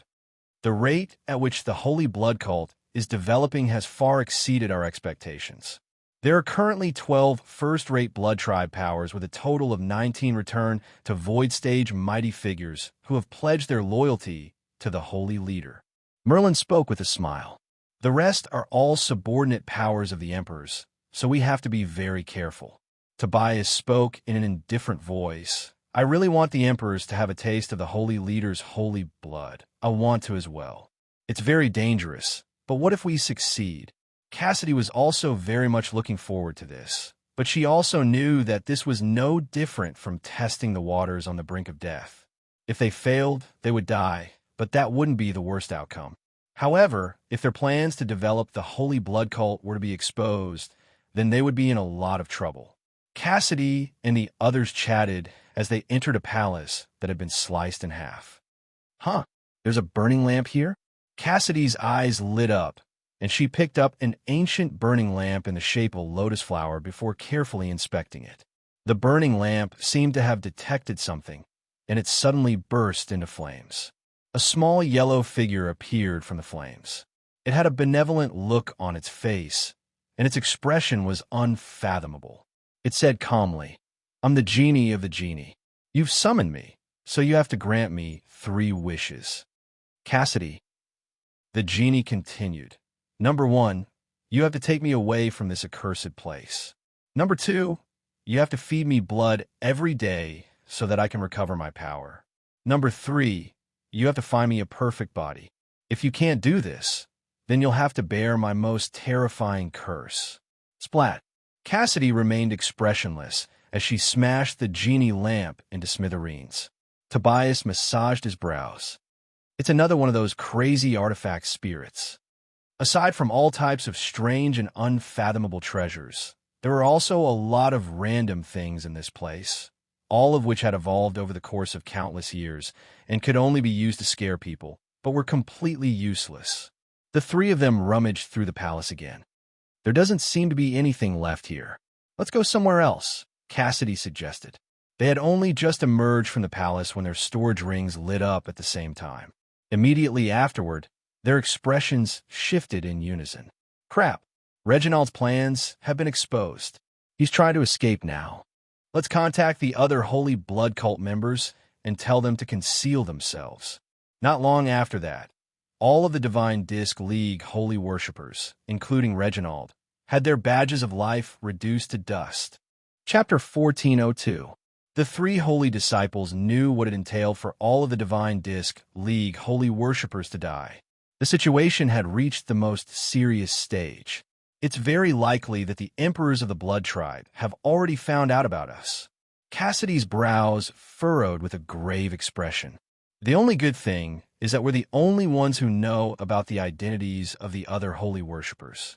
The holy worshippers don't know each other's identities, so there won't be too much information leaked. I've already used a special signal to inform the other holy worshippers so that they can hide themselves. Tobias spoke in an indifferent voice. But the holy worshippers know who we are. Merlin said nervously, it's very likely that we've already been exposed. We should get out of the dark marshlands immediately. Cassidy heaved a forlorn sigh. How long do you think it would take for a Tao integration stage super mighty figure to get here? We haven't even escaped from the Blood Tribe Holy Land yet, so the emperors are probably already waiting for us outside. Then what do? Cold sweat was already pouring down Merlin's forehead. They held lofty positions in the Blood Tribe, and they were even comparable to emperors. However, if they were deemed traitors by the emperors, then the Tao integration stage emperors still had the right to bring them to the Blood Patriarch for judgment. In other words, if they lost their identities as holy disciples, they wouldn't be able to resist the power of a Tao integration stage emperor. The first option is for us to commit suicide right now. That way, the emperors won't be able to obtain any information from us, Cassidy suggested. Tobias and Merlin's lips twitched upon hearing this. They were already prepared to give up everything for the holy leader, but it was a little too rash to commit suicide. But if we do that, the holy blood cult will be leaderless, and that would be a very heavy blow to the holy blood cult. The second option is for us to hide within the Blood Tribe Holy Land. No one other than the holy disciple of the Blood Patriarch can enter this place, so we can wait for the holy leader to rescue us. Cassidy tucked a strand of golden hair behind her ear and looked up into the distant sky as she spoke. But how is the holy leader going to come in and save us? Merlin was still extremely concerned. The reason why the Divine Ancestor is the Divine Ancestor is because his power is beyond our imagination. What makes you think the holy leader can't come in? Cassidy harumphed coldly. Merlin. The three of them looked at each other and understood each other's thoughts. I want to taste the sacred ancestor's blood again. I haven't seen the glory of the sacred blood cult yet. I'm not willing to give up. The sacred ancestor will definitely come to save us. Just like that, all three of them chose the second option. Rumble. A strange fluctuation suddenly appeared in heaven and earth. Cassidy's expression shifted drastically. Crap, another living being has barged in. It's Emperor Mang. Merlin drew a sharp intake of breath. Emperor Mang was the previous holy disciple, so he naturally had the right to enter the Blood Tribe Holy Land. Why are you still standing there? Run. Yes. Quickly find a place to hide. The Kingdom of the Nine States. For 9 immortal sect. In a room with a faint fragrance of rouge. Lu Qianhuan's face was flushed red, and her bright purple eyes were scorching with focus. Enlin, hurry, she urged. Don't rush, I'm coming. Enlin's breathing accelerated as he swallowed nervously. Lu Qianhuan opened her delicate lips and exhaled a fragrant breath. What are you doing? Hurry up and increase the firepower. I can't do this all at once. Enlin's fingers moved quickly. I can't hold on any longer. Lu Qianhuan's purple eyes glazed over. I'm already doing my best. Enlin was sweating profusely from exhaustion. I'm at my limit. Lu Qianhuan's body tensed up as she let loose a delicate cry. Bam! The sound of an explosion could be heard. Ding! A large red fail symbol appeared on the screen. Enlin and Lu Qianhuan were drenched in sweat as they stared at the fail symbol on the screen and fell into a long silence. I and Lin have dominated the League of Legends for so many years, but now I can't even defeat an AI. And Lin heaved a forlorn sigh as he stared down at his 0 to 15 number. Wah, I've personally blessed my female sorceress, but I still can't defeat my opponent. Her positioning is like a hack. Lu Qianhuan's eyes were red, and her lips were puckered in displeasure as she stared down at her 0 to 20 number. Bai Ling was ecstatic. This is the combat artificial intelligence I designed. It can use the most accurate and powerful calculations, as well as all kinds of psychological and personality abilities, to find the opponent's flaws in less than a 10,000th of a second, thereby devising the most optimal strategy. How about it? Do you concede defeat now? Lu Qianhuan was on the verge of tears as she stared down at the ghastly number before her. Again, I'm going to redeem my female sorceress. I and Lin have never been inferior to anyone in real life or in the game. And Lin was also very indignant. However, before he could even begin a new battle, the voice transmission talisman in his storage ring suddenly glowed with a bright light. This is a voice transmission from the head of the Dark Marshlands Executive Department. Jinhu? A confused expression appeared on Lin's face, but he still immediately accepted the voice transmission. Jinhu was the leader of the Celestial Court, so it was most likely very important that he was personally making a voice transmission. Sec Leader Lin, bad news. Jinhu's urgent voice sounded as soon as he accepted the voice transmission talisman. What happened? Lin's brows furrowed with concern. According to a report from the Blood Tribe, the Divine Disc League of the Blood Tribe has just been destroyed. Jinhu replied, Divine Disc League? Lin's heart jolted upon hearing this. What happened?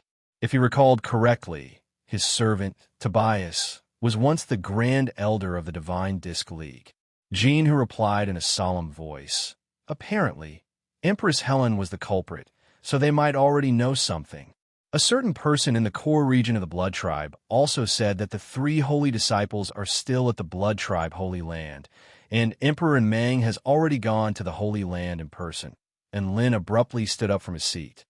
Sect Leader Lin, please don't do anything rash. The Holy Land is located in the core region of the Dark Marshlands, and there's a formation left behind by the Blood Patriarch there. Even the Celestial Arch wouldn't dare to venture too deep into that place. Jinhu hurriedly tried to dissuade Lin from doing something irrational. There's no time. Every minute that passes now puts them in more danger. A resolute expression appeared on Lin's face as he made his way out the door. You have to calm down. They're only your servants, but you're the hope of the kingdom of the 9 states. Don't do anything rash unless you're certain of your chances. I've already contacted the Celestial Arch, and we'll make a detailed plan before taking action. Jinhu added, Servants? Even if they're my servants, I can't afford to wait for them. Lin ended the voice transmission before turning to everyone behind him. I'll be back soon. Take care of yourself, and don't force yourself. Lu Qinhuan put down her phone. A smile appeared on Bai Ling's face upon hearing this. If you're in a hurry, you can take my newest Purple Star rocket. We've already confirmed the coordinates of the Blood Tribe anyway, so it'll be faster than teleportation. Lin hesitated momentarily before finally nodding. All right. Chapter 1403. At the exit of the Mystic Realm. Suddenly, a huge rocket appeared in the sky. This was a pristine white shell with a red pointy tip and a pair of semi-transparent golden wings. Lin was tied tightly to the outside of the rocket by a golden thread, and the chilly wind blowing toward him tousled his hair. He looked as if he were a heretic who was about to be sent to the heavens for his punishment. He looked down at Bai Ling with a dark expression. Is this what you're talking about when you say you want me to ride a rocket? Is this how you ride a rocket in your family? He tied his body to the exterior of the rocket before riding it into the sky. Would you believe it? An expectant smile appeared on Bai Ling's face. This Purple Star one is only a prototype, so it doesn't have any passenger capabilities. You'll have to make do with it. That's a little scary. Am I really not going to die? Lin was feeling quite uneasy. Your return to Void Stage mighty figure now. Why are you scared of these things? Don't you think it's embarrassing? Bai Ling spoke with a disdainful expression. Besides, every second counts. Even if you're doing this for Cassidy and the others, you still have to do it. Lin, that did sound like a good point. F***CK. I'm going to give it my all for Cassidy and the others. All right, hurry up and send me into the sky. Lin took a deep breath. Right at this moment, a voice sounded in the distance. Jian Lin, why didn't you take me with you when you're going to fight? An extremely beautiful fairy flew toward them from the distance with a concerned expression on her face. Lin, don't think about facing this on your own this time. I can help you too. Su Xiaolan also flew toward Lin atop her sword like a fluttering azure shadow. Look, our sect leader has been tied to a rocket. What is he doing? Is he going to fly out of the Tai Chu continent and into the Sea of Stars? I feel like something's not quite right. Is this how humans fly into the sky in the mortal world? Due to the large size of the rocket, many of the sect disciples also caught sight of it and began to discuss spiritedly among themselves. Lin saw Tina and Su Xiaolan flying over, and he immediately said, Light the fire. The enemies he was going to face were most likely Tao integration stage super mighty figures, so it was far too dangerous to bring Su Xiaolan and the others with him. After all, no matter how powerful Su Xiaolan was, she was still invincible below the Tao integration stage. But her opponent was a Tao integration stage super mighty figure. Bai Ling immediately replied, "Tenan," and Lin's face darkened as he urged, "Light the fire now. Why are you still counting down at this time? Do you think that Su Xiaolan and the others are not running fast enough?" Bai Ling sped up upon hearing this. 8765, and Lin was furious. "I told you to start the fire immediately, not to speed up the countdown." Bai Ling couldn't be bothered to respond to him. How could he understand the sacred and ritualistic feeling that came with launching a rocket? If there wasn't even a countdown, then there was no soul in launching a rocket like this. Tina and Su Xiaolan were extremely fast, and they instantly appeared before Lin in an attempt to hug onto the rocket and fly into the sky with it. However, right at this moment, a spatial barrier suddenly appeared in front of the two of them. It was as if they had crashed into an invisible wall, and they were unable to break through it, even with their ability to tear through space. 4, 3, 2, 1, light the fire. Bai Ling completed the countdown with a smile on her face. How could there be no environmental protection measures for a rocket launch? There was no way that a return to void stage mighty figure would be able to break through her spatial barrier. Rumble, an extremely dazzling light erupted from the bottom of the rocket, and the recoil propelled the rocket into the sky. At the same time, the semi-transparent golden wings on either side of the rocket extended for over a kilometer, and they began to flap their wings like birds as an indescribably powerful propulsion force began to appear. And Lin was dragged into the sky by the rocket. And Lin couldn't help but let loose an involuntary scream from the overwhelming sense of gravity. All of the spectating disciples of the 4-9 Immortal sect were astonished. "Look, our sect leader is ascending into the sky live. Pavilion leader Xiaolan and Pavilion leader Tina are giving chase. So fast. Will they be able to catch up? Our sect leader is so blessed to be chased by two exquisitely beautiful women. Is this the legendary manned rocket? It looks very exciting." And Lin was propelled into the sky by the rocket, and his speed became faster and faster. Su Xiaolan and Tina wanted to follow along, but they didn't dare to forcibly break through the rocket's defenses in case they accidentally destroyed it. Wouldn't that hinder their plan to save Cassidy and the others? Su Xiaolan was both enraged and panicked, and tears welled up in her eyes. "And Lin, you be Astra's starred. I'm not going to hold you back. Why didn't you take me with you?" And Lin was feeling a little guilty upon hearing this. "I'll be right back. Wait for me."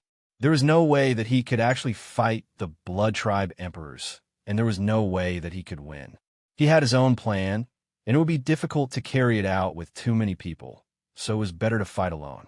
And Lin had already communicated with the Celestial the Arch via voice transmission talisman prior to boarding the rocket. The three emperors had other important missions and couldn't return in a short time. However, the Celestial the Arch and Emperor Ziwei were free. They would go to the main Blood Tribe territory to stir up trouble and lure the other Blood Tribe emperors into attacking them. And Lin would take this opportunity to enter the core region of the Blood Tribe and save the three holy disciples before retreating as quickly as possible. Now, the Celestial the Arch and Emperor Ziwei had already set off. Tao integration stage mighty figures were extremely fast, and they could travel over 500 kilometers with a single stride, which was beyond the imagination of normal living beings. They would most likely be able to attract the attention of the Blood Tribe emperors even before Lin arrived. Tao integration stage, super mighty figures could sense one another, and the return to Void Stage and Lin would be able to take advantage of this opportunity to sneak in. And Lin had to make every second count, so it was perfect for him to board the rocket. Coordinates confirmed, orbit confirmed. Entering Golden Shuttle mode. A mechanical voice suddenly sounded, immediately following which boundless golden light erupted from the rocket, enshrouding Lin's entire body. At the same time, spatial ripples proliferated throughout heaven and earth from the very front of the rocket. "Giant and Lin, A clear and pleasant voice approached him from afar. And Lin turned to discover a little fairy with divine symbols flashing all over her body. In the next instant, even within Lin's power level, he lost sight of the little fairy's vision. However, his neck was suddenly constricted by a delicate arm, and he felt as if he were about to suffocate. Holy F asterisk CK, are you trying to kill me? And Lin was given a massive fright. You won't be able to get rid of little Na. A vibrant smile appeared on the little fairy's face as she wrapped her soft, translucent arms around Lin's neck in a death grip. And Lin was completely speechless.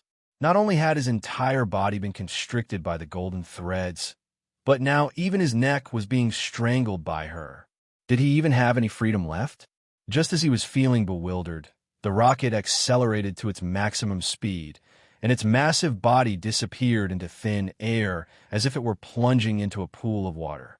Su Xiaolan was on the verge of tears as she stared at Lin's disappearing figure. You've grown wings now, so you don't want me anymore?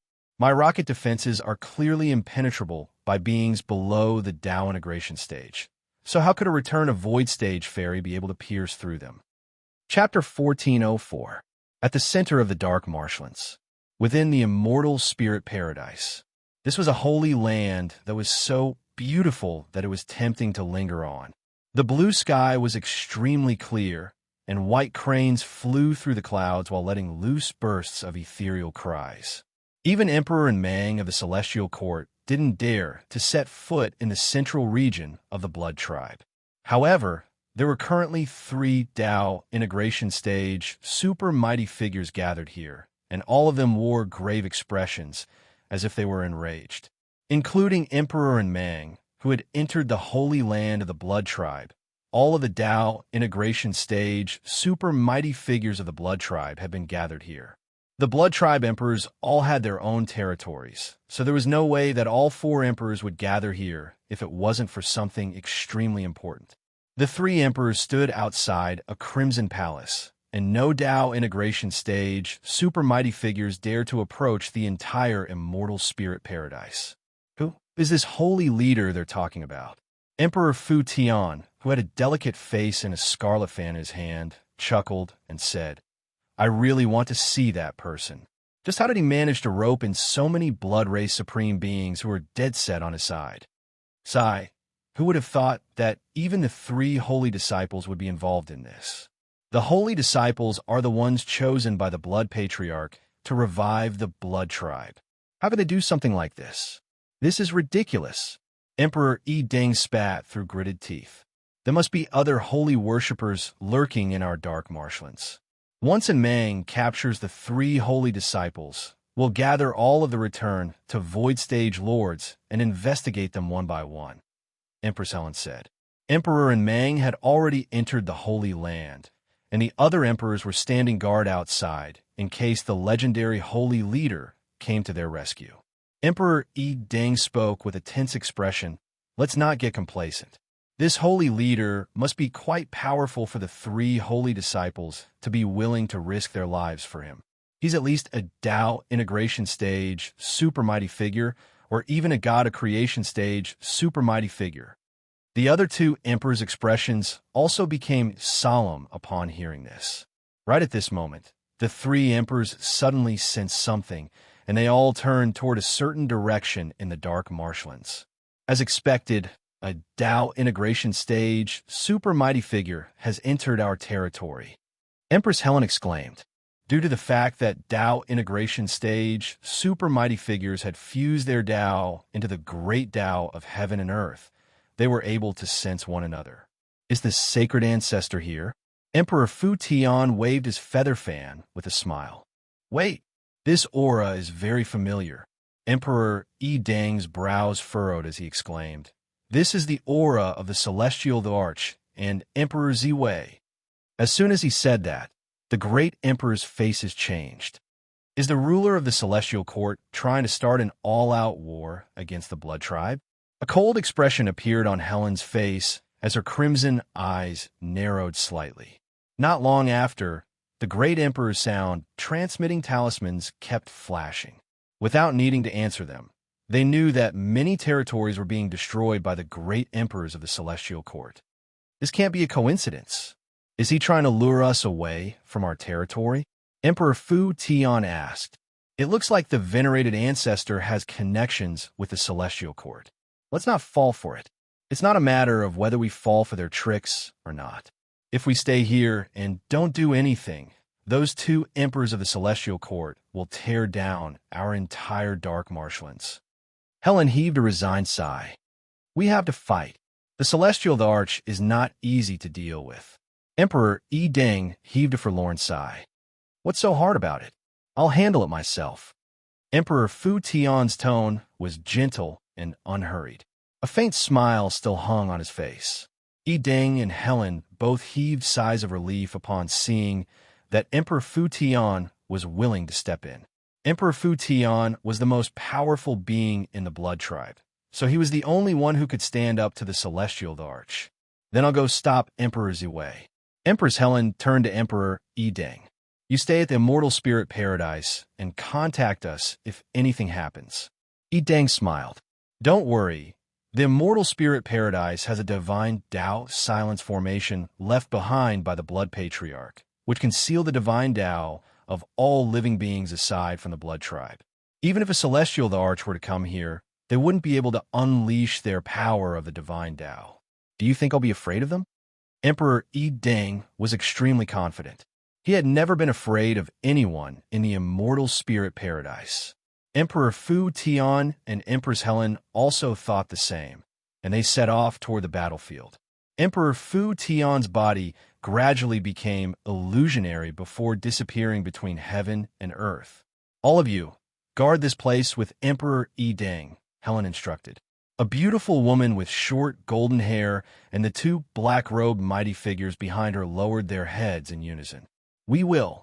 The three holy golden guardians were all extremely powerful, so they would be very useful here. Helen nodded, and she used her sleeves to carve out a path that extended into the sky. She then stepped forward, covering a distance of over 100 kilometers with each step, and her body quickly disappeared into the distance. Emperor Yi Deng looked on at the departing figures of the two emperors before sitting back down on his throne with a cold harumph. So what if he's trying to lure us away? That holy leader probably doesn't know how terrifying the Immortal Spirit Paradise is. That's the foundation upon which the Blood Tribe relies. If the holy leader dares to come here, I'll make sure he never returns. At this moment, there were already many Blood Tribe powerful beings and mighty figures gathered near the Immortal Spirit Paradise. Some of them had been summoned, some of them were here out of curiosity, and there were also some who had ulterior motives. The only thing they had in common was that they had all maintained a very large distance from the entrance to the Blood Tribe's holy land. Otherwise, just a single battle would be enough to kill them without even knowing how they died. The only ones who had decided to participate in this battle were Emperor Yi Deng and the three holy golden guardians. What's going on? I don't know. Apparently, the Divine Disc League was destroyed by Empress Helen, and now there are even emperors guarding this place. Could it be that someone is going to attack the Immortal Spirit Paradise? All of the emperors have been mobilized at once. The world is about to change. The Immortal Spirit Paradise is protected by a formation left behind by the Blood Patriarch. Which mighty figure would dare to charge in? Most of the Blood Tribe powerful beings were oblivious to the situation. However, there were also some Blood Tribe mighty figures whose eyes were shimmering with a hint of anticipation. If their speculations were correct, then were they going to see the legendary holy leader? With this in mind, all of the mighty figures began to breathe heavily. The might of the holy leader was something that they yearned for day and night, even in their dreams. Now that the holy leader was about to descend upon the mortal world like a heavenly god, they wondered just how powerful he would be, just as the Blood Tribe mighty figures were fantasizing. Yi Deng's expression shifted again as he turned toward a certain direction in the sky. Is the holy leader finally here? Why can't I sense any energy fluctuations from him? Rumble! A resounding boom suddenly erupted in the sky. Golden ripples surged forth, and a pointy red head appeared in the air. What's that? So long, so thick, so big. There's a person tied to it. It's falling. A rocket with a pair of golden wings suddenly appeared in the sky before crashing down toward the immortal spirit paradise at an extremely terrifying speed. Even Emperor Yi Ding was unable to react in time. Look out! Run! The rocket crashed into the ground before exploding violently. Boom! Chapter 1405. Just like that, the huge fire arrow landed on the ground at lightning speed. The Blood Tribe mighty figures could even hear the pitiful cries for help from the person on the rocket. The rocket crashed into the ground and exploded. Golden energy erupted forth, destroying everything in its path. Devastating energy swept forth for over 50 kilometers, creating a spectacular mushroom cloud. The defensive formation of the immortal spirit paradise was instantly activated to absorb the destructive energy. However, it was all too late. Tens of thousands of Blood Tribe cultivators were caught up in the shockwave, and they suffered heavy casualties. A large area of buildings had been razed to the ground. Almost all of the Blood Tribe cultivators knew who the intruder was. This was most likely the enemy the emperors were waiting for. The holy worshippers hidden among the Blood Tribe powerful beings also knew that the intruder was most likely the holy leader. They had all envisioned how that powerful being would make an entrance. It would definitely be very extravagant, very awe-inspiring, and very tempting. However, all of them looked up at the terrifying mushroom cloud. They knew that they had only guessed the beginning correctly. It was extravagant and awe-inspiring. But as for what it was, they couldn't bring themselves to think about it. Cough, cough, cough. My God, did they drop a bomb on our immortal spirit paradise? A kind-looking Blood Tribe man with a large wine gourd strapped to his back patted the dust off his face with a disgruntled expression. That's quite a scary entrance. A Blood Tribe powerful being sighed with emotion. No, that's definitely not that person. It must be a fake. Some of the mighty figures wore expressions of self-doubt as they refused to believe what they were seeing. The holy leader in their hearts didn't come on a rainbow cloud. He could have even come on a horse. What was he trying to do by riding a self-detonating rocket? Crimson spell formation vein patterns began to appear on the ground, flashing incessantly as a boundless power sucked in all of the shock waves from the rocket's explosion. The smoke and dust were also dispelled by a burst of power. A white-robed man with curly hair lay panting and swearing in the center of the crater. Holy F *CK, this Bai Ling is toxic. She didn't tell me that the rocket would self-destruct when she told me to use it to travel. What the hell is this? Is she a suicide bomber? And Lin's negative emotions continued to mount as he grumbled with an enraged expression.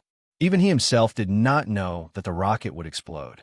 If it were not for his thick skin, he would probably have died the moment he appeared. He would not have been able to save Hammer's people. What he didn't expect was that his way of entering the scene had indeed achieved its effect, giving the enemy a double blow, both physically and mentally. In particular, Emperor Yi Ding almost jumped up from his throne. You're Lin. Why are you here?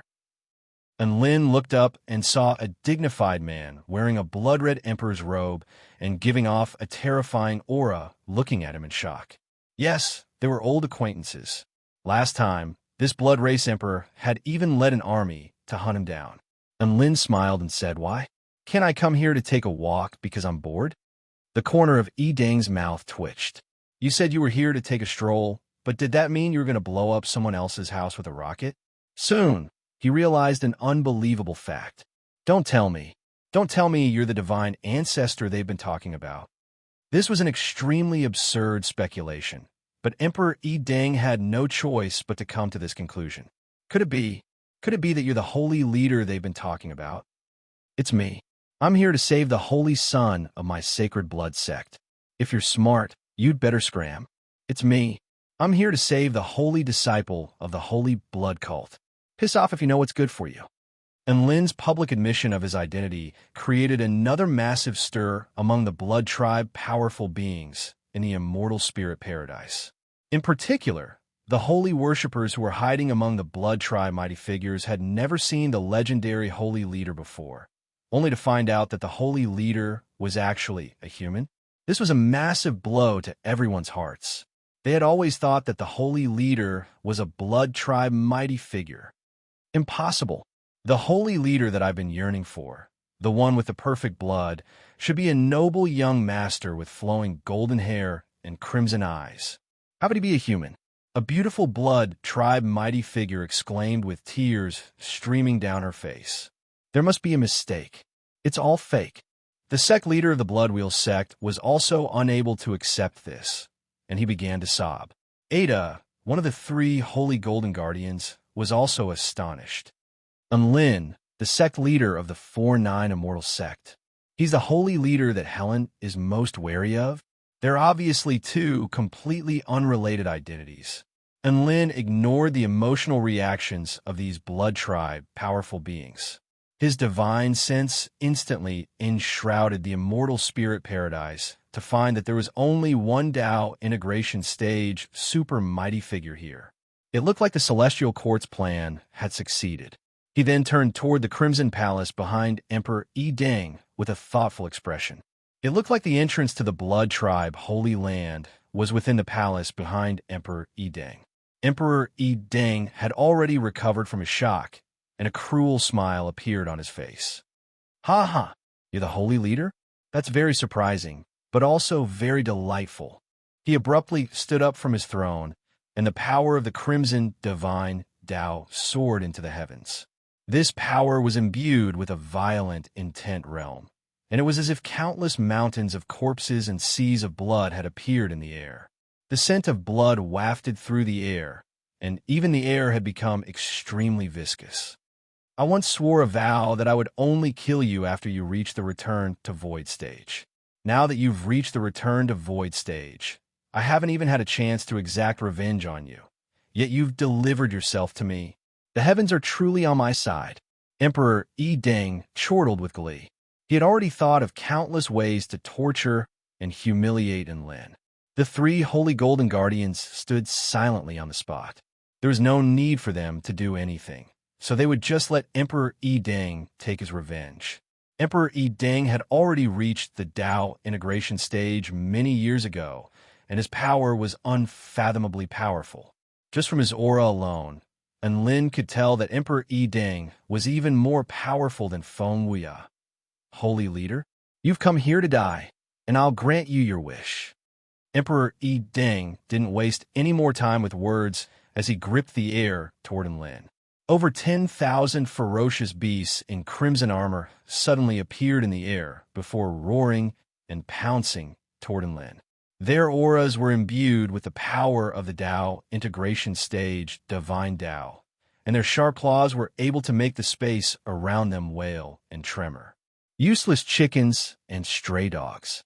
Enlin wielded his evil slaying sword, and the origin energy of the netherworld instantly erupted forth as his aura soared explosively. At the same time, he slashed his sword through the air. His sword projection transformed into a vast expanse of darkness that instantly engulfed over 10,000 ferocious beasts in crimson armor. At the same time, Enlin's eyes became a pure golden color, and a golden divine pattern appeared on his forehead. A paramount aura rippled outward for several hundred kilometers, enshrouding the entire heaven and earth. An ear-splitting voice instantly reverberated throughout heaven and earth. "The holy leader of the Holy Blood Cult is here. Where are the holy worshippers?" Chapter 1406. His voice was imbued with paramount divine might, and it proliferated throughout heaven and earth. This was the first time Enlin had unleashed his great divine might technique, and even he didn't know how powerful it was. This spell technique had to be quite powerful after he had conquered 2,000 harems. In that instant, all of the blood tribe powerful beings felt as if they had been confronted by the mightiest god in this world, and they were unable to muster up any thoughts of resistance as they knelt to the ground. Even the return to void stage mighty figures trembled uncontrollably as they tried to prop themselves up from the ground. One of the 3 holy golden guardians, Ada, forced herself not to kneel, but her features had already turned deathly pale, and cold sweat was beginning to appear on her forehead. She looked at the godlike man with astonishment etched on her face. Is this in Lin's might? How could it be so terrifying? Isn't he only at the return to void stage? Why was this sense of oppression even more terrifying than when she was facing her master? Not only were the blood tribe powerful beings unable to bear this pressure, even Emperor Yi Deng felt as if he were facing an existence of a higher level than himself. Where are the holy worshippers? Do you think they would dare to step forward at a time like this? Emperor Yi Deng couldn't help but burst into laughter.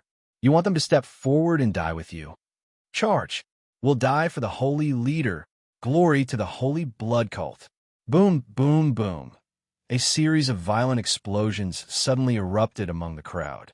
A series of devastating spell techniques began to appear.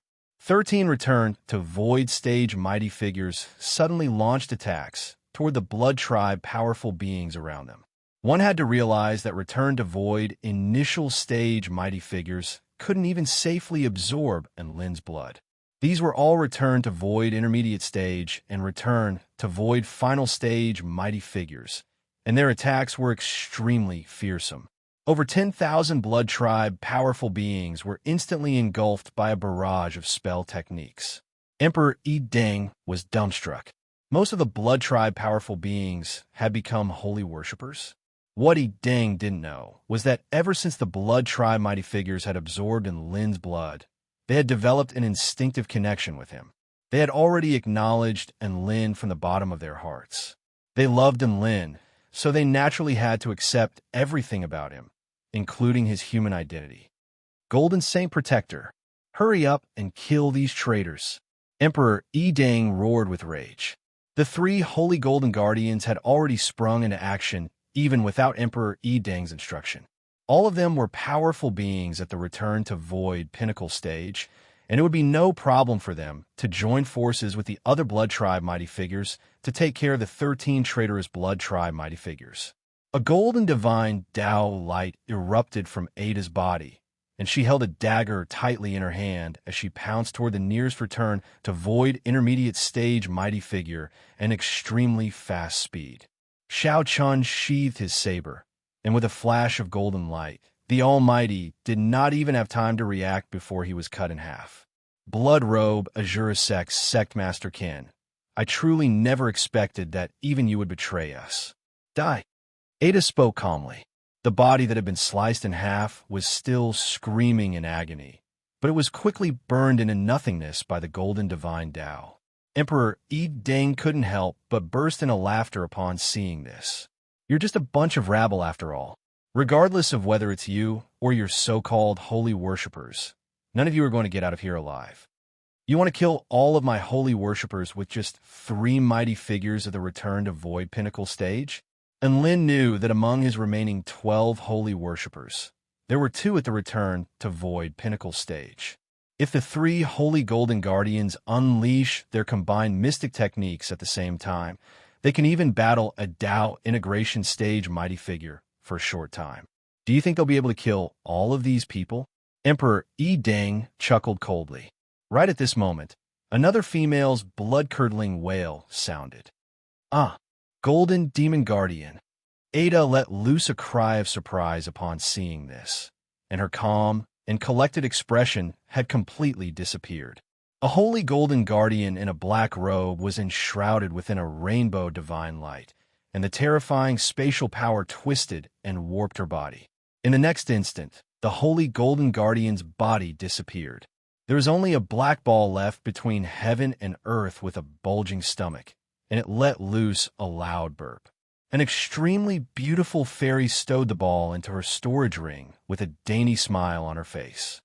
The 3 holy golden guardians can battle a Tao integration stage mighty figure when they combine their powers. What about those 2? Emperor Yi Deng. Who are you? What's that ball of yours? Ada stared at the little fairy with astonishment on her face, and she didn't dare to do anything else. The Golden Demon Guardian was a return of void final stage mighty figure, but it had been recruited by a little fairy.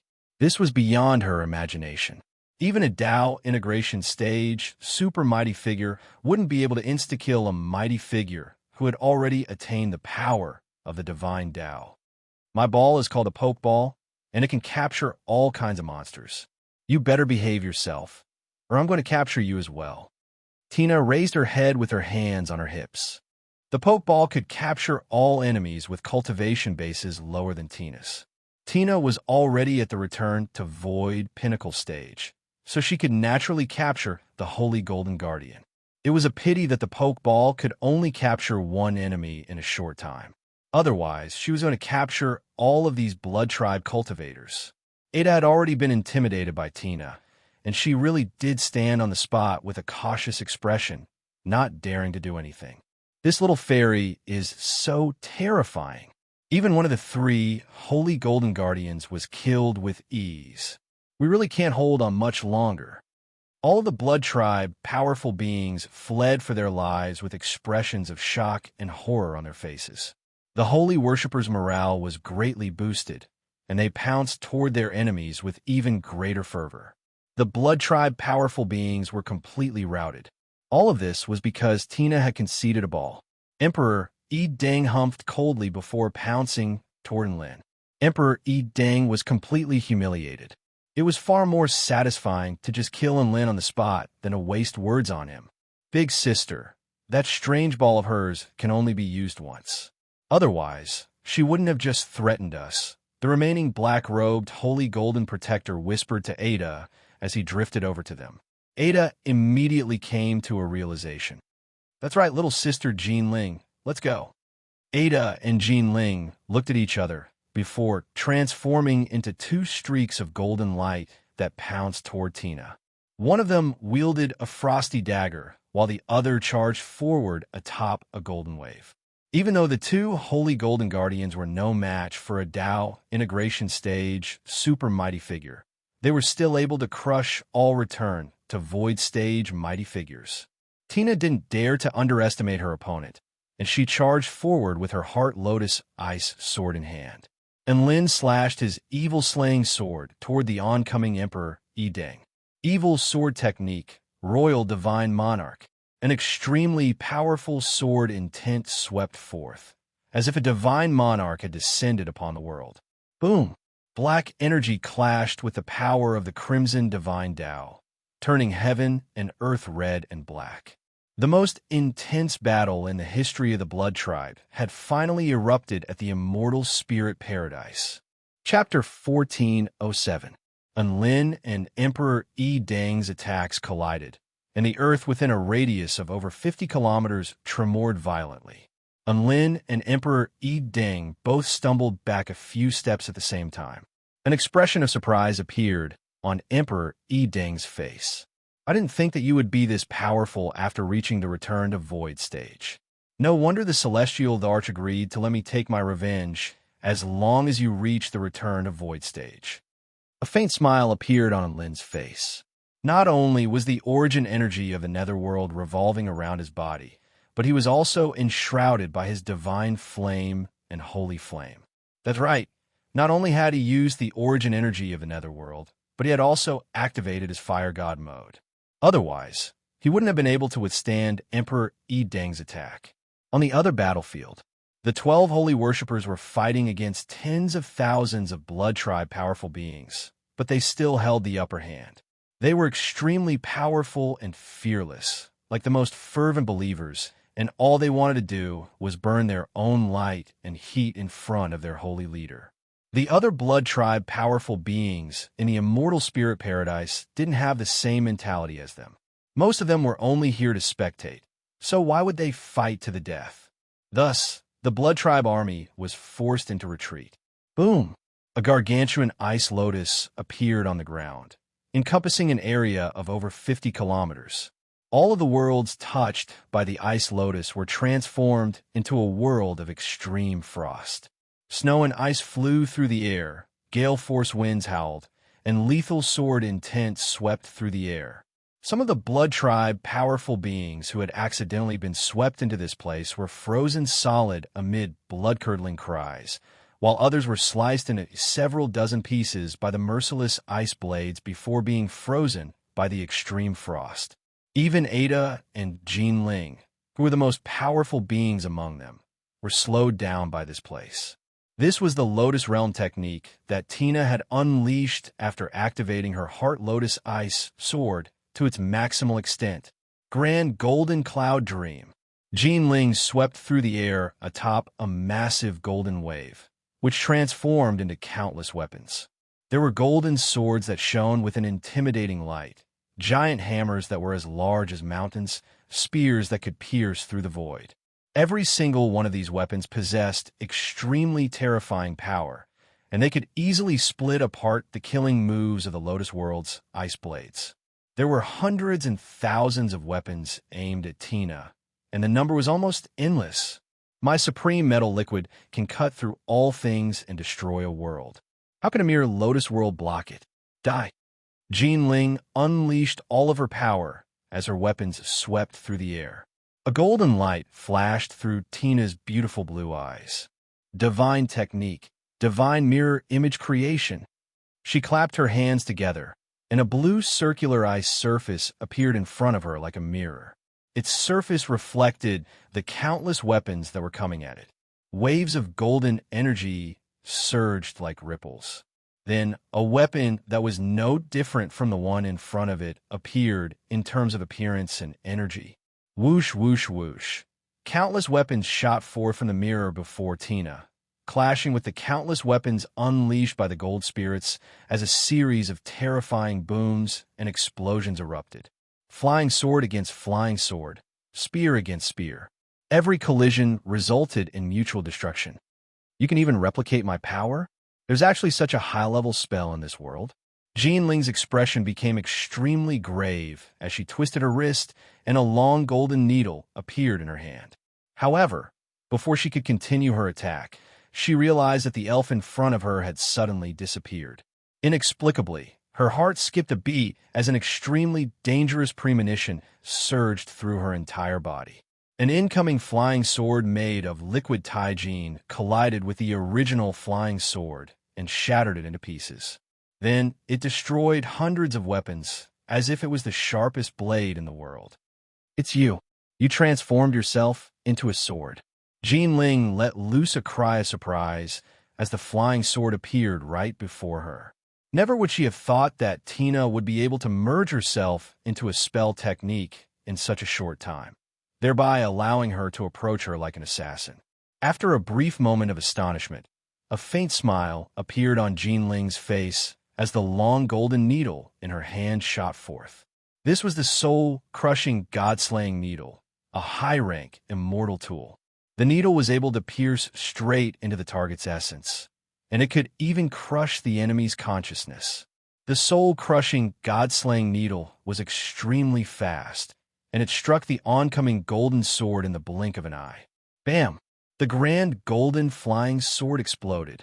However, Jinling had anticipated that Tina would be forced to return to her original form and perish on the spot. The flying sword exploded into a vast expanse of golden water droplets. One of the water droplets flew toward Jinling, and a petite figure gradually expanded within the water droplet. Jinling instantly understood what had happened. Tina had transformed the flying sword into tens of thousands of independent spaces before her soul-crushing, god-slaying needle had struck her, and she had hidden herself within one of those spaces. In other words, the soul-crushing, god-slaying needle had only struck a useless body. Sumeru in a mustard seed. What kind of spatial power did one have to possess to achieve this? Tina's body emerged from the water droplet with a cold light flashing in her eyes as she wielded the bright blue sword in her hand before slashing it toward Jinling in an extremely efficient manner. She was traveling at such a fast speed at such a close distance. Jinling had just unleashed her most powerful attack, so she had no spare energy to defend herself. Whoosh! The blade of the sword tore through the black-robed woman's body before slicing her in half. Jinling, an enraged cry erupted from nearby. Ada was already charging toward Tina with her dagger. She had wanted to take advantage of the battle between Jinling and Tina to deal a fatal blow to Tina, but she didn't expect Tina's attacks to be so unpredictable and powerful, defeating Jinling in just 2 or 3 moves. She didn't even have time to react. Ada's dagger was extremely fast, and it was imbued with the paramount power of the metal divine Tao, as well as the profound and ethereal true intent of slaughter. She was the most powerful assassin in the Blood Tribe, and she was also an assassin who liked to stand in front of you and tell you that she was going to kill you. Her actions revealed her confidence in killing Tina with a single strike. Before the dagger had even reached Tina, a passageway had already been torn open in the air, and a massive trench several dozen kilometers in length had been torn into the ground by her killing intent. A faint smile appeared on Tina's face as she turned around with her immortal sword in hand. The blade of her sword struck the edge of the dagger at an extremely precise angle, and a peculiar power deflected the dagger's trajectory. This was the first time that Ada had felt as if her dagger wasn't in her own hands. It was as if the dagger had a mind of its own as it stabbed toward Tina's side. Both the blade and the killing intent were twisted at the same time. She and Tina brushed past each other just like that. No. An immortal sword had appeared in Tina's other hand, and as it brushed past Ada's shoulder, it slashed down toward her back at an extremely fast speed. Whoosh! A snowy white sword projection pierced through heaven and earth. Ada had already summoned her golden divine Tao to protect herself, but a gash was still inflicted on her back from which blood gushed forth before being frozen into blood crystals by the extreme cold. She ignored her injuries and frantically tried to open up a distance between herself and Tina. Ada was once known as the most powerful being below the Tao integration stage in the Blood Tribe, but she was truly scared now. The little fairy had defeated her and Jean Ling, who were both at the Return to Void pinnacle stage, in an extremely short period of time. Big sister, we can't beat her. Jean Ling's body had been sliced in half, and she had only just managed to put her body back together with great difficulty as she hurtled back in retreat. I was wondering how powerful you two were, but it looks like you're not that powerful after all. A faint smile appeared on Tina's face as she made her way toward the two of them. She appeared to be moving very slowly, but she was steadily closing the distance between them. After progressing to the Return to Void stage and becoming the goddess of creation of the divine mirror world, Tina possessed power comparable to that of a Return to Void final stage mighty figure. Now that she had progressed to the Return to Void pinnacle stage through the upgrade of the divine mirror world, no one knew just how powerful she was aside from herself. This was also why Tina had decided to come to the core region of the Blood Tribe within Lin. Chapter 1408. Tina chased after the two holy golden guardians, and the morale of the holy worshippers was greatly boosted once again. Emperor Yi Deng's attacks became even more violent upon seeing this, and each and every one of his attacks was imbued with the power to destroy heaven and earth. His divine Tao was the Rakshasa blood Tao, and the more he fought, the more blood his hands were stained with, thereby allowing him to unleash more power. And Lin also experienced firsthand the terrifying power of Emperor Yi Deng's fists. Each and every one of Emperor Yi Deng's fists was imbued with an invincible might. If he was the slightest bit careless, he could be pulverized into dust. Rakshasa blood Tao, heavenly wheel seal. Emperor Yi Deng's hair and beard stood on end as his entire body was enshrouded in a crimson mist of the divine Tao. He let loose an almighty roar as he made a circular seal with his hands before abruptly pressing it toward Lin's body. Rumble, the heavens began to collapse. A gargantuan seal enshrouded the entire sky before descending with boundless power. Countless Blood Tribe powerful beings' expressions shifted drastically as they fled into the distance with all their might. The terrifying aura emanating from the seal made it difficult for them to even breathe, and the earth was already beginning to crack open before the seal had even completely descended. And Lin could sense the power of the seal, and he finally unleashed his Star Vein Divine technique again. Star Vein Divine technique, Fire God mode, and origin energy of the Netherworld were unleashed at the same time. If it weren't for the fact that his body of the War God was immensely powerful, his body would instantly explode from the rapid increase in power. Vanquish the heavens and slay all evil. Eternal night. He roared as his evil-slaying sword unleashed a domain of darkness that eroded heaven and earth around him. At the same time, he slashed his sword toward the seal descending upon him. In his current state, Enlin was able to pummel the Dao integration stage Feng Wuya in melee combat. Now that he had unleashed the evil-slaying sword's final technique, just how terrifying would it be? The invisible dark sword technique clashed with the heavenly wheel seal, and two different types of energy surged violently. A series of inky black rifts extended through the sky, and destructive gale-force winds swept forth for tens of thousands of meters. The gargantuan seal was gradually becoming riddled with cracks. Emperor Yi Deng's heart jolted with astonishment upon seeing this. His heavenly wheel seal was his signature technique, and it was extremely effective even against Dao integration stage super mighty figures. But now, it had been shattered by a return to void stage cultivator. Enlin's eternal night and heavenly wheel seal disappeared almost at the same time. The spell techniques from the two sides had already raised over 100 of the immortal spirit paradise's mountains to the ground. The once immortal realm had already been reduced to rubble. Enlin panted heavily. The final technique he had just unleashed had already expended a lot of his energy, yet he was only able to fight Emperor Yi Deng to a draw. Emperor Yi Deng was indeed very powerful. He was even more powerful than immortal King Feng Wuya. Enlin pulled out another immortal pill from his storage ring before swallowing it. Yin, if he were even star, he would be. He would tend he more than he, and again, and more powerful, and he wholly of Lin, of all of his. And Lin still felt like his own combat prowess was still a little lacking.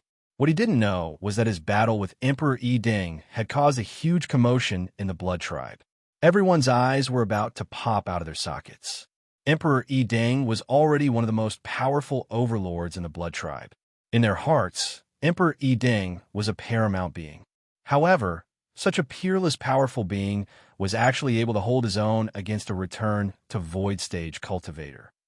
Ada and Jinling were still waiting for Emperor Yi Deng to take care of Enlin so that he could come and save them. However, it appeared that the two of them were fighting back and forth. Isn't sect leader Enlin supposed to be as powerful as a return to Void final stage super mighty figure? How is he able to fight a Dao integration stage super mighty figure now?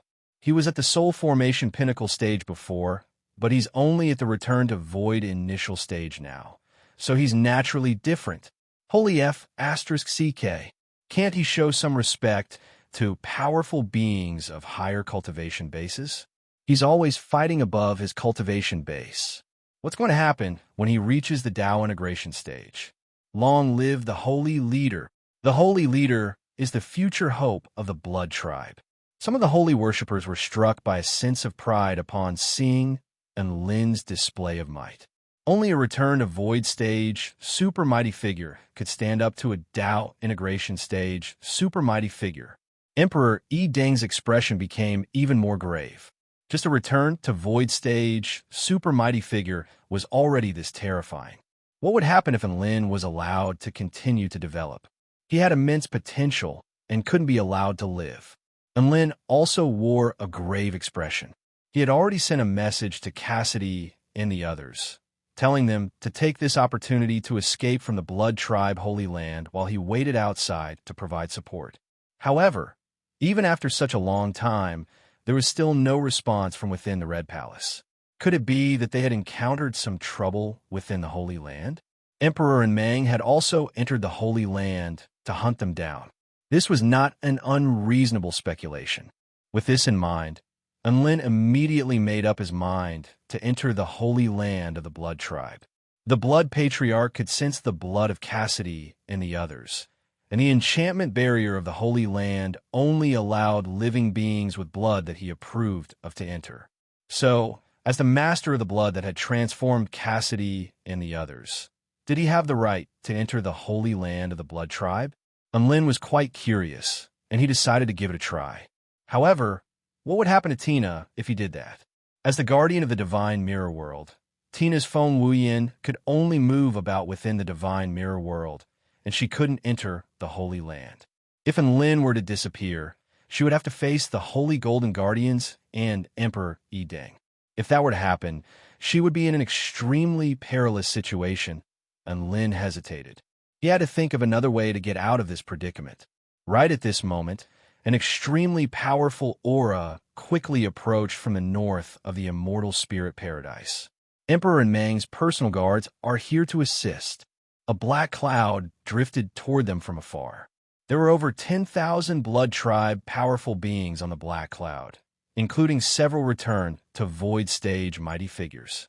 They formed a battle formation that exuded an extremely vast and terrifying aura. There was also a powerful aura approaching from the west of the immortal spirit paradise. Emperor Fu Tian's personal guards are here to assist. Countless powerful beings in crimson robes descended atop Crimson Pegasi, and their auras were even more terrifying than those of the previous wave of enemies. And Lin was a little depressed. He was just thinking about how to get out of this predicament when the Blood Tribe's reinforcements suddenly arrived. This was like adding snow to snow. Emperor Deng chortled with glee. The reinforcements from the emperors have arrived. They will use a special trapping technique, and in conjunction with my power, you won't be able to escape. The 10,000 Blood Tribe powerful beings on the black cloud roared in unison like thunder. Charge! Charge! Charge! An enormous aura swept forth, and Lin was struck by a sense of pressure, as if a storm was approaching. However, a sudden turn of events suddenly took place. The black cloud beneath the feet of Emperor and Mang's personal guards suddenly burst into flames. The white flames quickly spread for over 50 kilometers, and the terrifying heat warped the space around them, as if they were going to incinerate the entire heavens. Chapter 1409. The black cloud underfoot suddenly transformed into a boundless sea of white flames. Countless Blood Tribe powerful beings let loose blood-curdling wails as one powerful being after another was incinerated into nothingness. Only a few returned to Void Stage mighty figures managed to escape from Emperor and Mang's powerful personal guard squad. All of the other Blood Tribe powerful beings had been incinerated into nothingness. Everyone was given a fright upon seeing this, and Lin immediately became excited. He was far too familiar with this power. Sure enough, a proud and holy cry erupted from the heavens. A woman in a jade dress appeared before the Blood Tribe powerful beings with holy flames revolving around her body, and she wielded her dragon sparrow sword. She raised her chin proudly and spoke in a cold voice. "Do you think you're going to kill me with just a bunch of trash like you?" And Lin's heart was filled with concern at the sight of the woman. "Xiaolan, why are you here?" That's right, this was none other than Su Xiaolan. "I told you, don't abandon me just because there's danger. I'm so powerful, so why can't I face these dangers with you?" Su Xiaolan stared at Lin with determination and stubbornness that no one would be able to change. And Lin opened his mouth, but he didn't know what to say. He looked at the determined woman in the distance, and an indescribable sense of elation welled up in his heart. "All right, let's save Cassidy and the others together." And Lin nodded. The other Blood Tribe army, riding atop their Crimson Pegasi, immediately changed their formation upon seeing Su Xiaolan's attack. Over 10,000 Blood Tribe powerful beings stood in a certain position and used a mystic technique to link together to summon a blood demon over 30,000 feet tall with a pair of axes in its hands.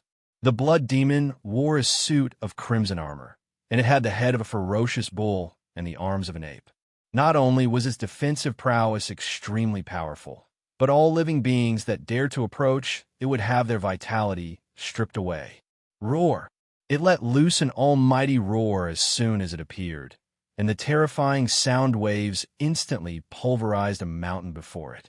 The eyes of the Blood Tribe powerful beings in the immortal spirit paradise finally lit up with hope at the sight of this fiend celestial monster. It's here, the battle form of Great Emperor Fu Tian's personal guards, the divine Ox Blood Demon. The power it can unleash for a short period of time can even rival that of a cultivator at the return of Void Pinnacle stage. This time, we should be able to relax a little. The morale of the powerful beings of the Blood Tribe finally rose a little. The mighty beings who had originally wanted to escape also decided to fight for a while longer to observe the situation.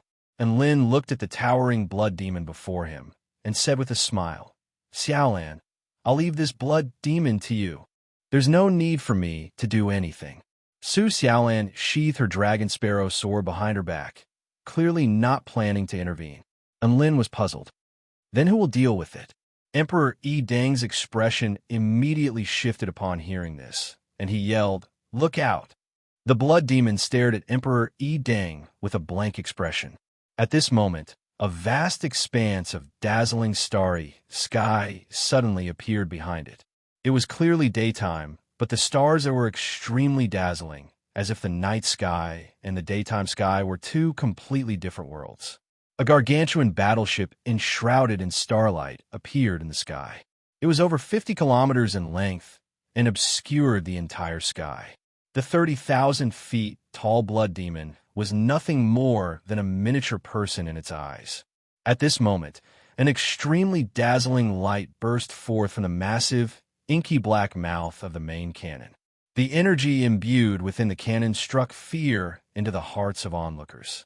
Starfire Annihilation Cannon. Fire. A female's voice erupted throughout heaven and earth. The main cannon exploded violently, and it was as dazzling as the sun. Billions of stars converged together before blasting forth with the power of annihilation, creating a river of flames that hurtled through the sky toward the blood demon's body. Roar.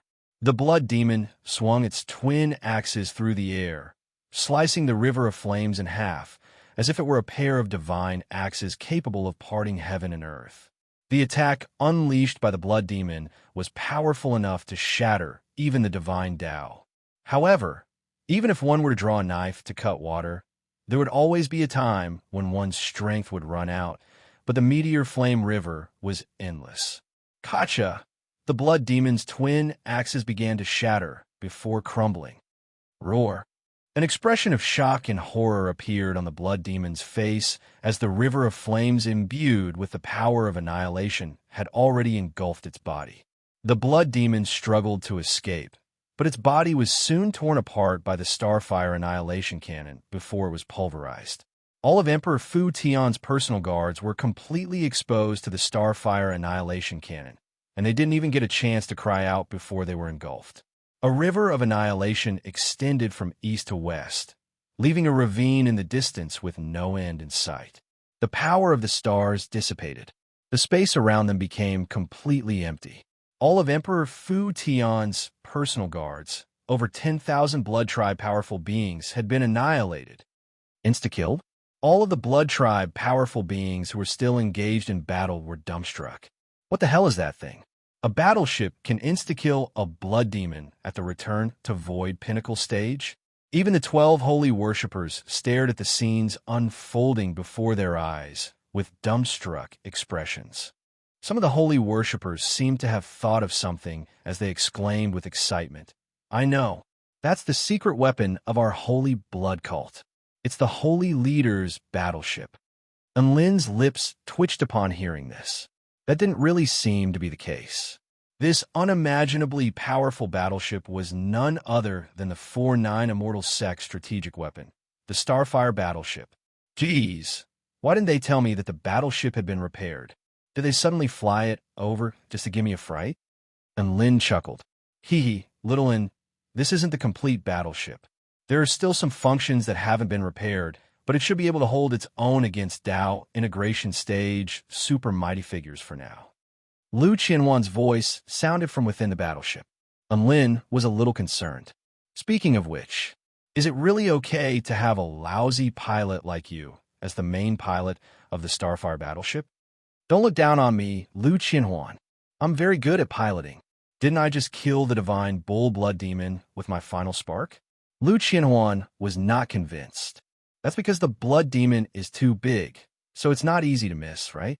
And Lin replied, Lu Qianhuan, right at this moment, a figure in a flowing white dress appeared above the Starfire battleship.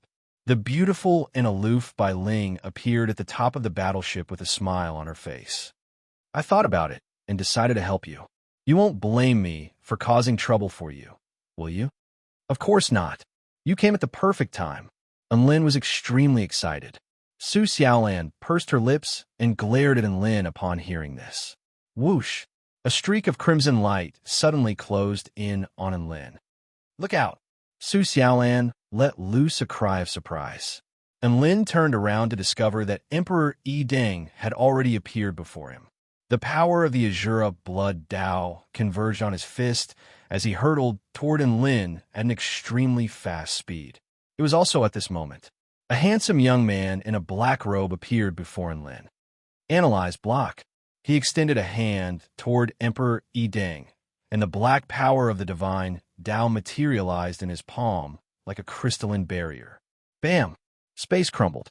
The power of the Azura blood Dao imbued within Emperor Yi Deng's fist exploded violently before surging into the young man's palm as if it had struck a sponge.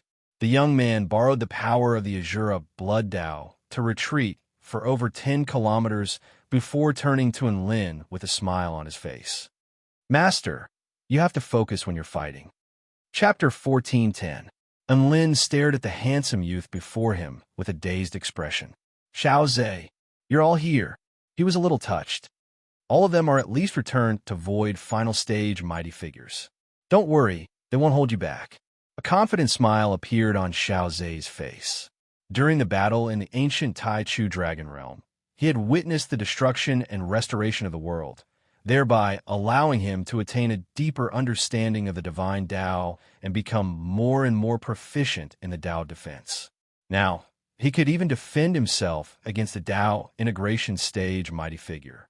Now, another return to void stage mighty figure had appeared out of thin air. Emperor Yi Deng felt as if he had been dragged down to a lower level.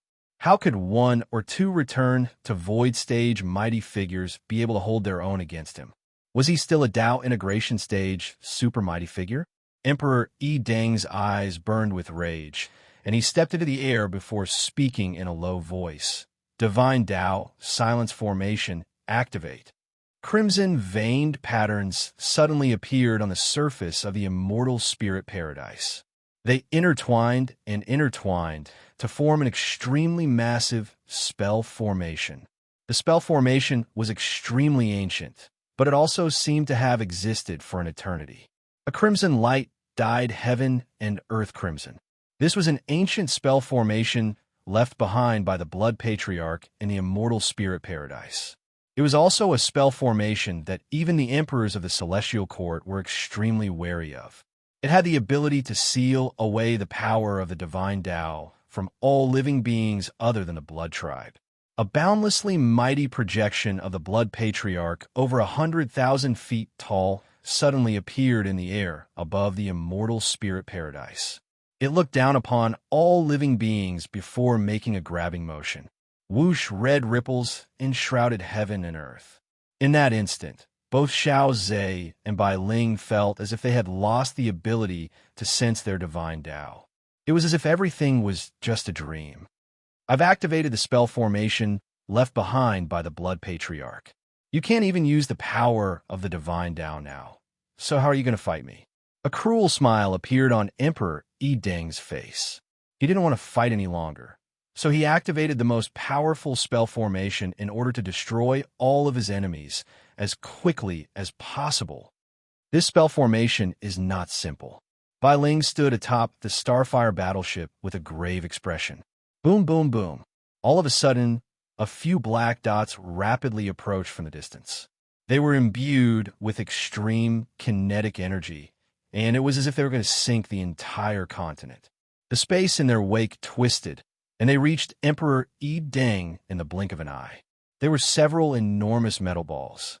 Emperor Yi Deng's pupils contracted, and he immediately extended a hand toward the metal ball. Rumble. The shockwave from the collision swept out for tens of thousands of meters. Emperor Yi Deng felt as if his hand had been torn apart, and an enormous power surged toward him like an avalanche. The space around him was completely unable to withstand this terrifying power, and it began to crumble like a spiderweb. That was not the end.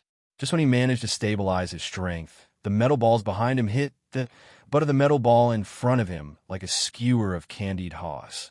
Layers upon layers of enormous forces stacked on top of each other. How terrifying was the power they formed. Deng couldn't help but let out a blood-curdling scream as his body was sent flying by the metal ball, crashing into an immortal mountain behind him along with the ball. Rumble. The collision shook heaven and earth. Smoke and dust filled the air as rocks swirled in the air. Emperor Deng. Ada's eyes widened as she let loose a cry of surprise. Emperor Deng had confidently summoned the Blood Patriarch formation, only to be blasted flying by the Starfire battleship in the next instant. All of the Blood Tribe powerful beings were dumbstruck by this scene. Was this still the high and mighty emperor who ruled over an entire realm in their hearts? Why was he defeated just like that? In contrast, the white-robed man standing in mid-air with his hands clasped behind his back was completely expressionless, as if everything was under his control. He looked more like the leader of the Blood Tribe. Look at the fervor and ferocity of the holy worshippers. Look at the invincible power of the holy leader's steed. Even the three holy disciples seemed to be subordinates of the holy leader. Could it be that Enlin really was the future hope of the Blood Tribe? It was no wonder that the other Blood Tribe powerful beings would think this way. Everything that had just happened was far too astonishing. The higher-ups of the Blood Tribe had all rebelled, and the holy leader had appeared out of nowhere just to save the three holy disciples. Furthermore, he had displayed his invincible power. Everything that had just transpired was far too astonishing. Enlin, aren't you going to enter the Blood Tribe Holy Land? Leave this to us. Hurry up and go in. Lu Qianhuan's pleasant voice sounded, and the main cannons on the Starfire battleship twisted and turned as if they were showing off their might. The Divine Tao silence formation can only seal the power of the Divine Tao, but my Starfire battleship doesn't need the power of the Divine Tao. Ha ha! Lu Qianhuan's triumphant laughter erupted into the heavens. It had been a long time since she had been this bad, *SS.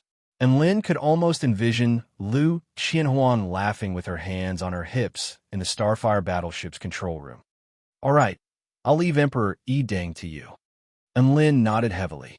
He knew that the arrival of the Starfire battleship had solved Emperor Deng's problem. He could take this opportunity to enter the Blood Tribe Holy Land. A crimson power of the Divine Tao erupted into the sky from beneath the crumbling mountain. Emperor Deng emerged from the rubble like a fiend celestial. His skin was as red as blood, and a violent blood aura enshrouded a radius of several dozen kilometers as his aura swelled explosively. He was enraged, and his Azura blood Tao was unleashed to its fullest extent. Enlin's brows furrowed slightly. The current Deng was even more powerful than the one he had faced in the past. Don't even think about escaping from me. All of you will die here. Deng roared as he took a step forward, and he instantly appeared before Enlin at a speed that almost no one could see clearly before unleashing a fist. Enlin instantly understood that even at his current triple buff state, there was no way he would be able to block Emperor Deng's fist. There was no other way. He heaved an internal sigh as a divine halo suddenly appeared above his head. It was as if there was an endless stream of white wind around him. The paramount power of divinity proliferated forth, and the surroundings seemed to have fallen silent. It was as if Enlin were the only person left between heaven and earth. In that instant, a hint of fear welled up in Emperor Deng's heart. He was so scared that he wanted to withdraw his fist, as if punching Enlin was an extremely disrespectful thing to do. However, he quickly repressed this thought and continued to unleash his fist. Enlin's expression was already devoid of fear, and a faint smile appeared on his face. Heavenly wind, wind of absolute power. Emperor Deng's fist instantly landed on Enlin's head, and an extremely terrifying power erupted forth. Not taking into account other things, even a Tao integration stage super mighty figure would be severely wounded if they were to take this punch head-on. However, Deng's fist didn't seem to land on Enlin's head. It was as if it had been separated by some invisible barrier, and his fist had struck nothing but air, bam, and Lin's body flew through the air as if he had been struck. However, Dang could see his handsome, smiling face. How could he be so handsome? So three-dimensional. No matter how handsome someone was, their face would be flattened even if their head didn't explode after taking this punch. Emperor Dang was astonished. The bizarre scene before him had left him in a daze, and Lin understood that he had only managed to block Emperor Dang's enraged attack by unleashing his heavenly wind power. The heavenly wind power was the true paramount power of heaven and earth, and it was severely restricted by heaven and earth in his hands. However, he was still able to use it for a short period of time, even though it was very taxing on his energy. Blocking a Dao integration stage attack was no problem at all. A smile appeared on Lin's face, and he borrowed the power of Emperor Dang's punch to fly back into the Crimson Palace. Emperor Dang was just about to give chase when another earth-shattering boom erupted from behind him. Then, a bone-chilling cannon blast instantly engulfed his body. Chapter 14:11.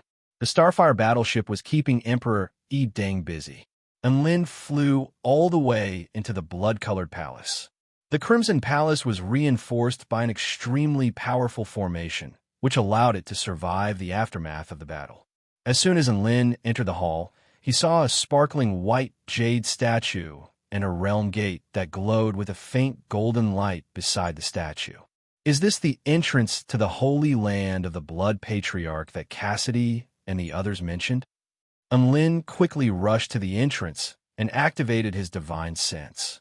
At the same time, he activated his divine inspection technique as a white light flashed across his eyes. A message began to appear. Blood Azura Ancient Battlefield. The ancient battlefield where the Blood Clan and the foreign races fought. The explanation was very brief, and it did not contain the information that Lin needed. Could it be that I opened my eyes in the wrong way? Lin muttered to himself. He closed his eyes for a moment before opening them again to look at the realm gate. A piece of information appeared in his mind. Only those with the blood progenitor's bloodline were qualified to pass through the divine soul restriction. A bloodline that he instinctively recognizes? Cassidy and Tobias bloodlines have all been acknowledged by the Blood Patriarch, so there shouldn't be any issues with my bloodline, right? And Lin's interest was piqued upon seeing this. He stretched out his hand and carefully inserted it into the realm gate, trying to see if there would be any obstacles. When his hand touched the golden realm gate, he felt as if he had plunged into the water. It was a cool and smooth feeling. A vast, distant, and extremely comfortable voice suddenly came from within the restrictive spell. Holy shit, what's that sound? And Lin was shocked and instinctively withdrew his hand. When Lin retracted his hand, the golden realm gate shook violently and a sound came from inside again. Phew! Awesome. A strong suction force actually sucked in Lin's hand, not letting him pull it away. And Lin's expression changed drastically, and he was just about to use the power of the heavenly Tao to break free. Suddenly, the realm gate was like a vortex erupting with an extremely terrifying suction force. Space twisted and contracted, completely sucking his body inside. This was no longer a matter of whether he was allowed to enter or not. Even if he didn't want to enter, the door would still suck him in. He felt a strong sense of dizziness. Soon, Lin's vision became clear again. In front of him was a light green sky that was dusky, and the ground was yellow and dark red sand. At first glance, it looked like a desert with special colors. This is the holy land of the Blood Tribe, Lin murmured. He turned around and looked behind him. There was a door that was releasing a faint glow. It seemed like the landing this time was not random. The entrance and exit were fixed. Right behind the exit door, there was an extremely large exotic beast skull. It was very easy to locate the exit. Next, I'll contact Cassidy. Lin began to dial a voice transmission talisman. However, his attempt to contact Cassidy seemed to have been severed by a peculiar power, and he was unable to transmit any information to Cassidy and the others. Strange. I could have contacted them when I was on the rocket, and Lin was a little perplexed. Could it be that they had entered some kind of strange place again? He looked around at the vast expanse of land around him. The terrain was crisscrossed and fractured, and the remnants of spell techniques were still exuding terrifying energy fluctuations. He could also see all types of strange skeletons emerging from the yellow sand. It was deathly silent, bleak, and dangerous. This was a very large place, so large that Lin didn't know where to start. There were countless directions and countless paths. If he chose the wrong direction, then he would really end up wandering too far away. What do I do? Lin wore a distressed expression. Just as he was feeling a little perplexed, a spell technique suddenly appeared in his mind. I got it. Heaven and earth were suddenly reflected in Lin's eyes, and invisible energy fluctuations proliferated outward with a radius of over 150 kilometers. Divine simulation technique. Once unleashed, it could be used to deduce the laws of heaven and earth. The vital energy flow of the blood tribe's holy land, the direction in which the dust was drifting, the insects on the ground, the airflow in the sky, and everything else could be seen. These things appeared very ordinary at first glance. There were no traces or clues, so they didn't mean anything. However, in the eyes of Lin, who had used the divine simulation technique, every single particle had its own meaning of existence and the information it wanted to convey. Every living being that appeared here would unconsciously affect their surroundings. Every time they moved, they would leave behind traces in the world. When everything in this world was pieced together, there would be a clear clue. He could deduce the past from the traces in the present, thereby predicting the future. Lin closed his eyes again. When he opened them again, his pupils had already become black and white. He silently swallowed 2 immortal pills to recover his energy.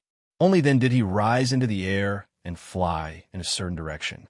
The direction he flew in was the direction that Cassidy and the others were most likely to appear.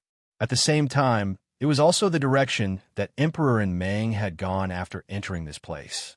The vast expanse of land was still a vast expanse of white. As he advanced, the sky gradually turned from green to purple, and the energy in the air became denser. The temperature dropped. There were even black snowflakes drifting down from the sky. Ding-ling-ling, ding-ling-ling. The crisp sound of a bell suddenly erupted from the ground nearby. Lin's curiosity was piqued, and he lowered his altitude before looking toward the source of the sound. He discovered a red-robed skeleton sitting and leaning against a dead tree. Its head was tilted to one side, and if one ignored the flashing red light on its chest, they would be able to see that it was just a normal skeleton. That was interesting, and Lin also saw that the skeleton was holding a bell in its hand. Ding-ling-ling, ding-ling-ling. The skeleton seemed to have detected Lin's arrival, and it shook the bell with its 5 bony fingers. "Are you summoning me?" Lin asked with an uncertain expression. He made his way over to the skeleton, but his hand only touched thin air. Ding-ling-ling, ding-ling-ling. The sound erupted from another place. Lin discovered that the skeleton and the dead tree in front of him had all mysteriously disappeared. Then, they suddenly appeared in another place hundreds of meters away and continued to ring the bells. An illusion? No. How could there be such realistic illusions in this world? Even my divine sense is unable to detect them. Lin was astonished. One had to realize that he had just released his divine sense, and he could sense that the skeleton was real and not an illusion. If it was really an illusion, then how high was the cultivation of the other party who created the illusion? Lin was a little unconvinced, and he continued to fly toward the skeleton. However, he had only just reached it when the skeleton became illusionary again. Ding-ling-ling, ding-ling-ling. The ringing of the bell seemed to be mocking Lin for overestimating himself. The red-robed skeleton didn't know how to do anything other than ringing the bell incessantly. Lin chuckled coldly. No wonder such an eye-catching monster is still able to seduce outsiders here after so long. Interesting. Looks like Cassidy and Emperor Mang have also seen it, but none of them could do anything to it. Lin's interest was piqued, and he made his way toward the red-robed skeleton as a white light flashed through his eyes. Divine inspection technique. Chapter 14:12. The divine inspection technique could analyze and see through everything in this world. Whether it was in battle or identifying things, the divine inspection technique was very convenient. As expected, nothing could hide from the divine inspection technique. Lin used the divine inspection technique to look at the red-robed skeleton. A string of information began to appear in his mind. Blood Patriarch's body. The body of the Blood Patriarch left behind in the Blood Azura ancient battlefield after his death. It has now become a spirit, and if you want to lure it out, you need to use extremely fresh blood as a guide. And Lin's expression darkened upon seeing this information. As expected of the Blood Patriarch, a dead person's body could become a spirit. Did the Blood Patriarch know that his body was still alive? Also, what was the point of using blood to lure it out? This thing sucked blood? Lin was a bit skeptical, but he silently slit his wrist, and some blood flowed out. The smell of blood spread. The red-robed skeleton was still leaning against the dead tree, shaking its bell. Its body suddenly trembled, and its empty eyes lit up. Howl! The skeleton let out a strange cry, and its body turned into a blur as it pounced toward Lin at a speed that even Lin couldn't keep up with. It licked Lin's wrist. How could a skeleton lick without a tongue? Lin was shocked to discover that after the skeleton opened its mouth, a small pink tongue materialized in its mouth, and it licked his wrist. Slurp! My God, this is the perfect blood that I've been dreaming of. It smells so good. The skeleton yelled excitedly. Lin was very familiar with that voice. It seemed to be the same voice that sounded when entering the Holy Land. Lin was slightly taken aback, but he immediately came to his senses. At the same time, he quickly grabbed onto the skeleton's neck and unleashed an extremely powerful spatial seal. Boom! Lin grabbed onto the skeleton monster's neck and slammed it into the ground, pinning it firmly against the ground. Let me go. The skeleton struggled violently, and Lin held onto the skeleton's neck with a death grip and sneered. Keep shaking your bell. Weren't you very excited just now? Keep going. The skeleton monster, and Lin finally understood. Although the skeleton monster in front of him had impressive illusory means, after it turned into a solid body, it only had a fast speed and did not have much combat power. Perhaps because it had been pressed down for too long, the red-robed skeleton monster roared angrily. Foolish ant, hurry up and release me. Do you know who I am? Don't force me to take action. And Lin couldn't be bothered with it and continued to strip the red-robed skeleton monster's clothes. Sure enough, he saw a skeleton that looked exquisite and perfect like a work of art. In the gloomy sky, it still glowed with a sparkling white luster. At the location of the skeleton's heart, there was a ball of red light flashing, just like a beating heart. It looked very special. Oh, this thing of yours is quite unique. You're already dead, yet you still want to add a heart? And Lin chuckled as he reached out to grab the heart. No, don't. The skeleton monster screamed and struggled frantically on the ground. Ha ha ha. Shout all you want. Anyway, no one will come to save you even if you shout yourself hoarse. And Lin's face was filled with excitement and eagerness. Also, the more you resist, the more excited I get. The skeleton monster was forced to cry, but it could only watch helplessly as Lin's hand reached for its heart. As the large hand approached, the ball of red light at the location of the heart became even more intense. At the same time, an extremely terrifying backlash force began to surge toward Lin's hand. Lin was shocked and was just about to unleash his power to resist, but the backlash force suddenly paused when it approached his hand. Then, as if it had discovered something extremely shocking, it pounced toward Lin's wrist and fiercely licked it. A blush appeared on the skeleton monster's skull, and it seemed to be extremely enjoying it as it let out a carefree cry. Lin was shocked to discover that the blood from the wound on his wrist was being transported to the location of the heart by that energy. The red-robed skeleton monster's naked body no longer struggled. It was as if licking blood with its tongue and licking blood with its heart were two completely different things. Now, it was even more comfortable and intoxicated. So comfortable, so high. I feel like I've reached the climax of my life. I feel like I've reached the pinnacle of my life. So dazzling, so dazzling. And Lin, he thought that his blood was like an aphrodisiac to some blood tribe mighty figures. However, never would he have thought that his blood could also have an aphrodisiac effect on a dead blood tribe skeleton. The skeleton monster grabbed onto Enlin with an excited expression. Great living being, you are the true essence of the Tao of blood that I've been searching for countless years. Let me follow you. I'm very easy to raise. I only need a drop of blood every day.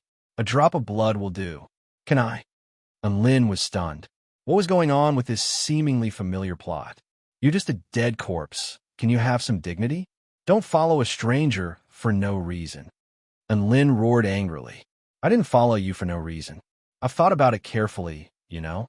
I've waited for countless years and met 8 holy disciples, but I didn't like any of them. Only you. Only your blood has convinced me. The skeleton monster was excited, and Lin's lips twitched. So you, the blood patriarch, want to follow me? The skeleton monster immediately replied, I wanted you to follow me, but I can't beat you. Also, there's no way that someone with such perfect blood would follow me. So let me follow you. And Lin nodded slightly. He was very satisfied that the skeleton monster knew what it was doing. Now that he had resolved this fundamental conflict, the rest of the conversation was much easier to discuss. It was impossible for him not to be tempted by the corpse of the blood patriarch. Although this corpse didn't seem to be of much use at the moment, he could slowly train and develop it in the future. So, how do you plan to follow me? Sign a slave contract?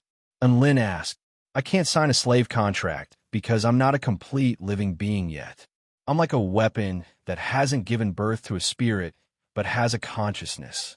You can use me as a weapon and refine me, and I'll recognize you as my master, the skeleton monster said. And Lin nodded slightly and made a hand seal according to the weapon refining procedure. He activated a cultivation technique and released the blood essence in his hand toward the skeleton monster's head. The skeleton monster's expression was scorching, and it wanted to lick the blood essence. Luckily, Lin was prepared and immediately used the greater suppression technique. The skeleton monster howled in pain, and Lin sneered. Do you think I wouldn't be on guard against blood addicts like you? Hurry up and accept my blood essence. Time and time again, Lin was already very familiar with this procedure, so the skeleton monster couldn't take advantage of him. Soon, an indistinct connection was forged between Lin and the skeleton monster. Thus, the skeleton monster finally became a special weapon for Lin. Chapter 14:13. It feels very impressive to be able to make the blood patriarch my weapon. Lin was a little smug. The skeleton monster chuckled. Master, I'm only the body of the blood patriarch. To put it more accurately, I have little to do with the blood patriarch. The real blood patriarch died a long time ago. I am me, not the blood patriarch. Lin was not disappointed to hear this. Then who are you? What should I call you? I don't have a name yet, master. The skeleton monster scratched its head. I see. A thoughtful expression appeared on Lin's face. Then I'll give you a name. Sure. The skeleton monster's expression was one of anticipation. Lin looked at the pristine, white skeleton in the red robe. You are the manifestation of the blood patriarch's body, so you're the most precious body in this world. You also cultivate in the great Tao of blood, allowing you to observe life and death, as well as observe yin and yang. Sooner or later, you will be able to shake the world. The skeleton monster's breathing accelerated with excitement as it nodded incessantly. How about I call you Shui Ming Ming? And Lin clapped his hands together and made the final decision. The skeleton monster. Shui Ming Ming? What the hell is that? The skeleton monster was unable to react for a moment, and its mouth gaped open as it stared at Lin with a dumbstruck expression. What is it? Is there a problem? And Lin was curious. Shui Zhantian's little brother was named Shui Ming Ming, and he had thought that was a good name. Now that the blood tribe corpse was named Shui Ming Ming, it was a dream come true for him. I just don't understand what I have to do with being cute. The skeleton monster cocked its head to the side. and Lin stroked the skeleton monster's smooth skull with a smile. No, you're actually very cute. You just haven't realized it yet. I see. The skeleton monster nodded with an enlightened expression, and its body creaked as it squatted down and made a heart gesture to Enlin. Then I'll be called Shui Ming Ming from now on, Master. Enlin's lips twitched at the sight of this soul-stirring scene. You sure are quick to adapt. Isn't it cute? Cute. After taking care of Shui Ming Ming, Enlin continued to search for traces of Cassidy and the others. The only convenient thing about Shui Ming Ming was that it could be placed directly into a storage ring, just like the vermilion bird mirror. Shui Ming Ming was very curious about Enlin, and it asked him about this and that. It asked him about how he cultivated the Tao of blood, how he was able to cultivate his blood to such perfection, who his master was, and what his plans were for the future. The questions were endless, and Enlin was annoyed by them. He directly asked Shui Ming Ming if it could fight, and how much its combat power was worth. Shui Ming Ming said that its body was still unstable, so it couldn't fight yet. Enlin said, okay. Then, he directly stored Shui Ming Ming into his storage ring. Their top priority right now was to save Cassidy, Tobias, and Merlin. They didn't have time to chat with Shui Ming Ming. Oh no, even if I have time, I won't chat. Enlin followed the clues he discovered using the divine simulation technique and continued advancing quickly. About 15 minutes later, a massive divine mountain appeared in his field of vision. The divine mountain was over 100,000 feet tall, and its peak had been sliced open by some kind of extremely sharp power. Not only that, but there were also a series of ghastly cracks on the mountain, and there were even crimson energy surging from some parts of the mountain. Enlin's heart jolted. That power was very familiar to him. I can only use the divine simulation technique once a month, so I can't force myself to use it again. The battle most likely took place not too long ago, so the clues should be very obvious. He hesitated momentarily before rising into the sky. Countless divine symbols appeared in his eyes. Omniscient Eye. The Omniscient Eye was one of the celestial Thearcha's ultimate techniques. It allowed one to observe the heavens and observe the earth, thereby allowing one to see through all things. He couldn't use the divine simulation technique to search for clues, but he could still use the Omniscient Eye. There it is.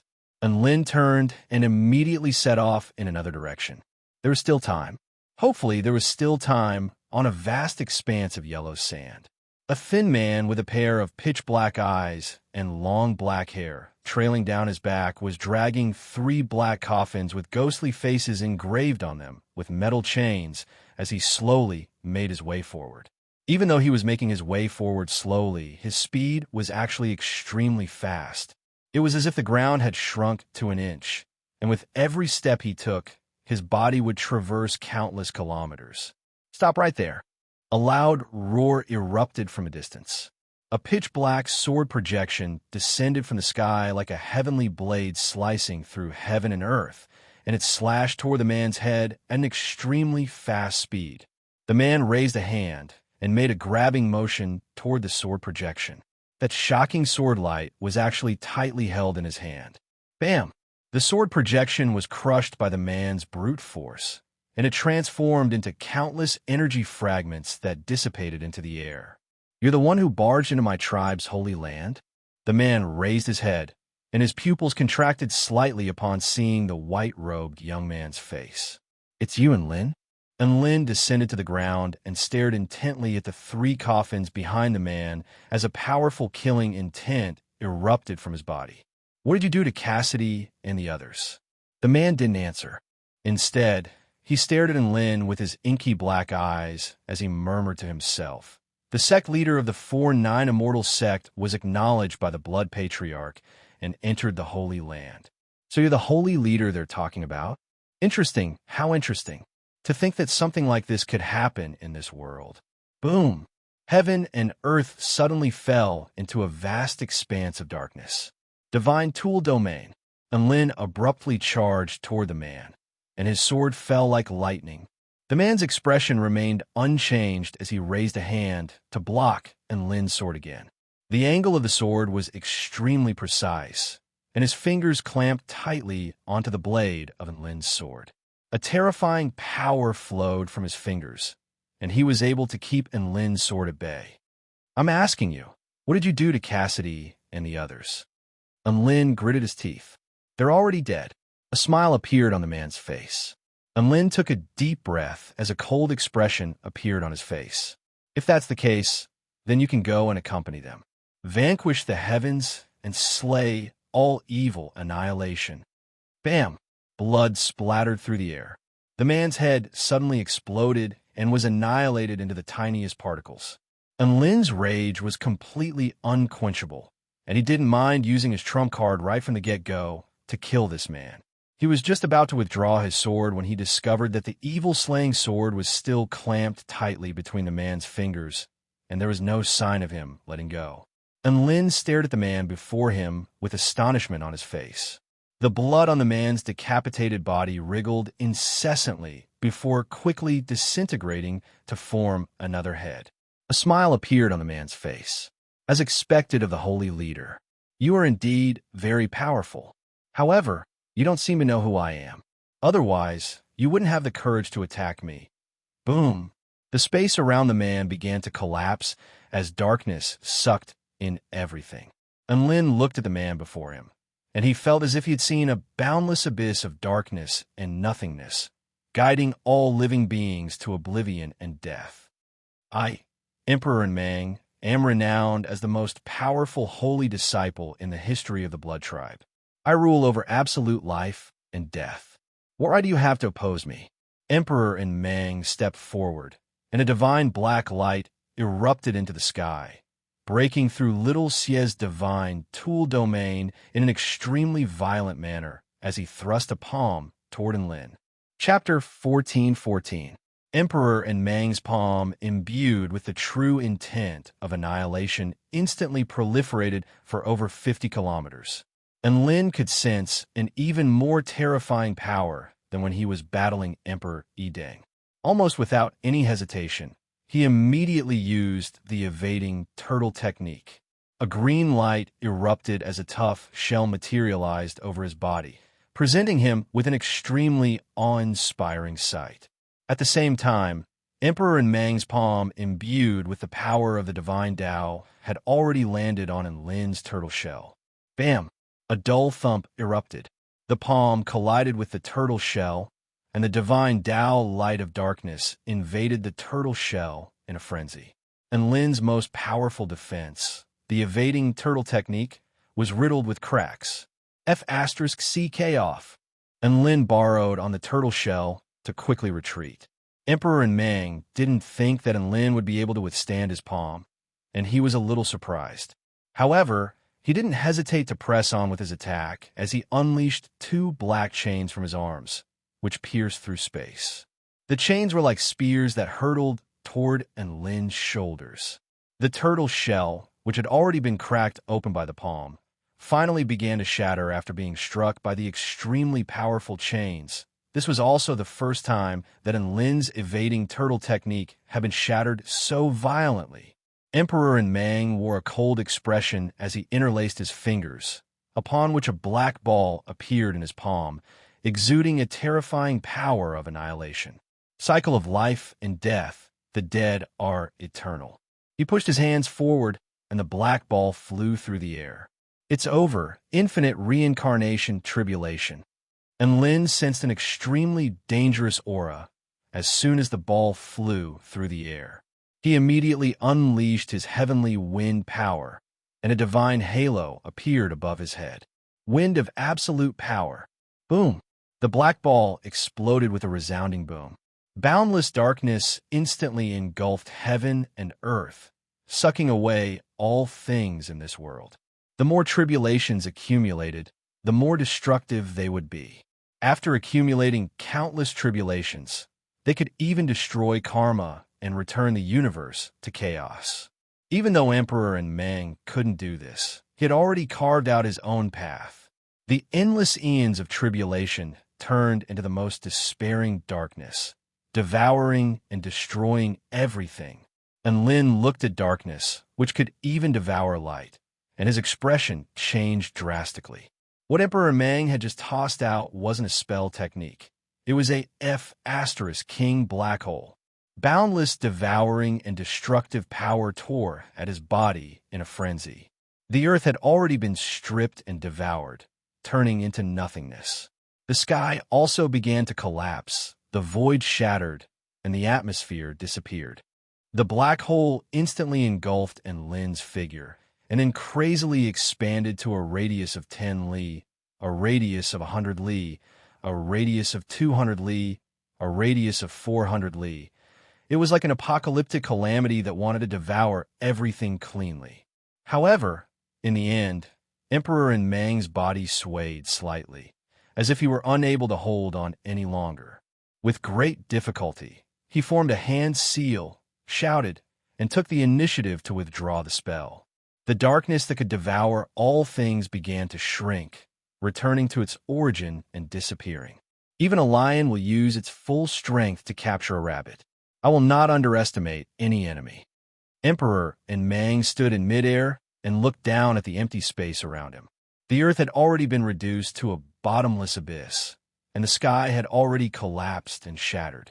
A series of spatial rifts and destructive power were still surging through the air, further illustrating just how terrifying that scene had been. Enlin, you have the right to be my enemy. Hence, dying to my most powerful spell technique, immeasurable reincarnation tribulation, is not a waste of your cultivation base. Emperor Meng's features were a little pale, and he was just about to continue onward with the coffin.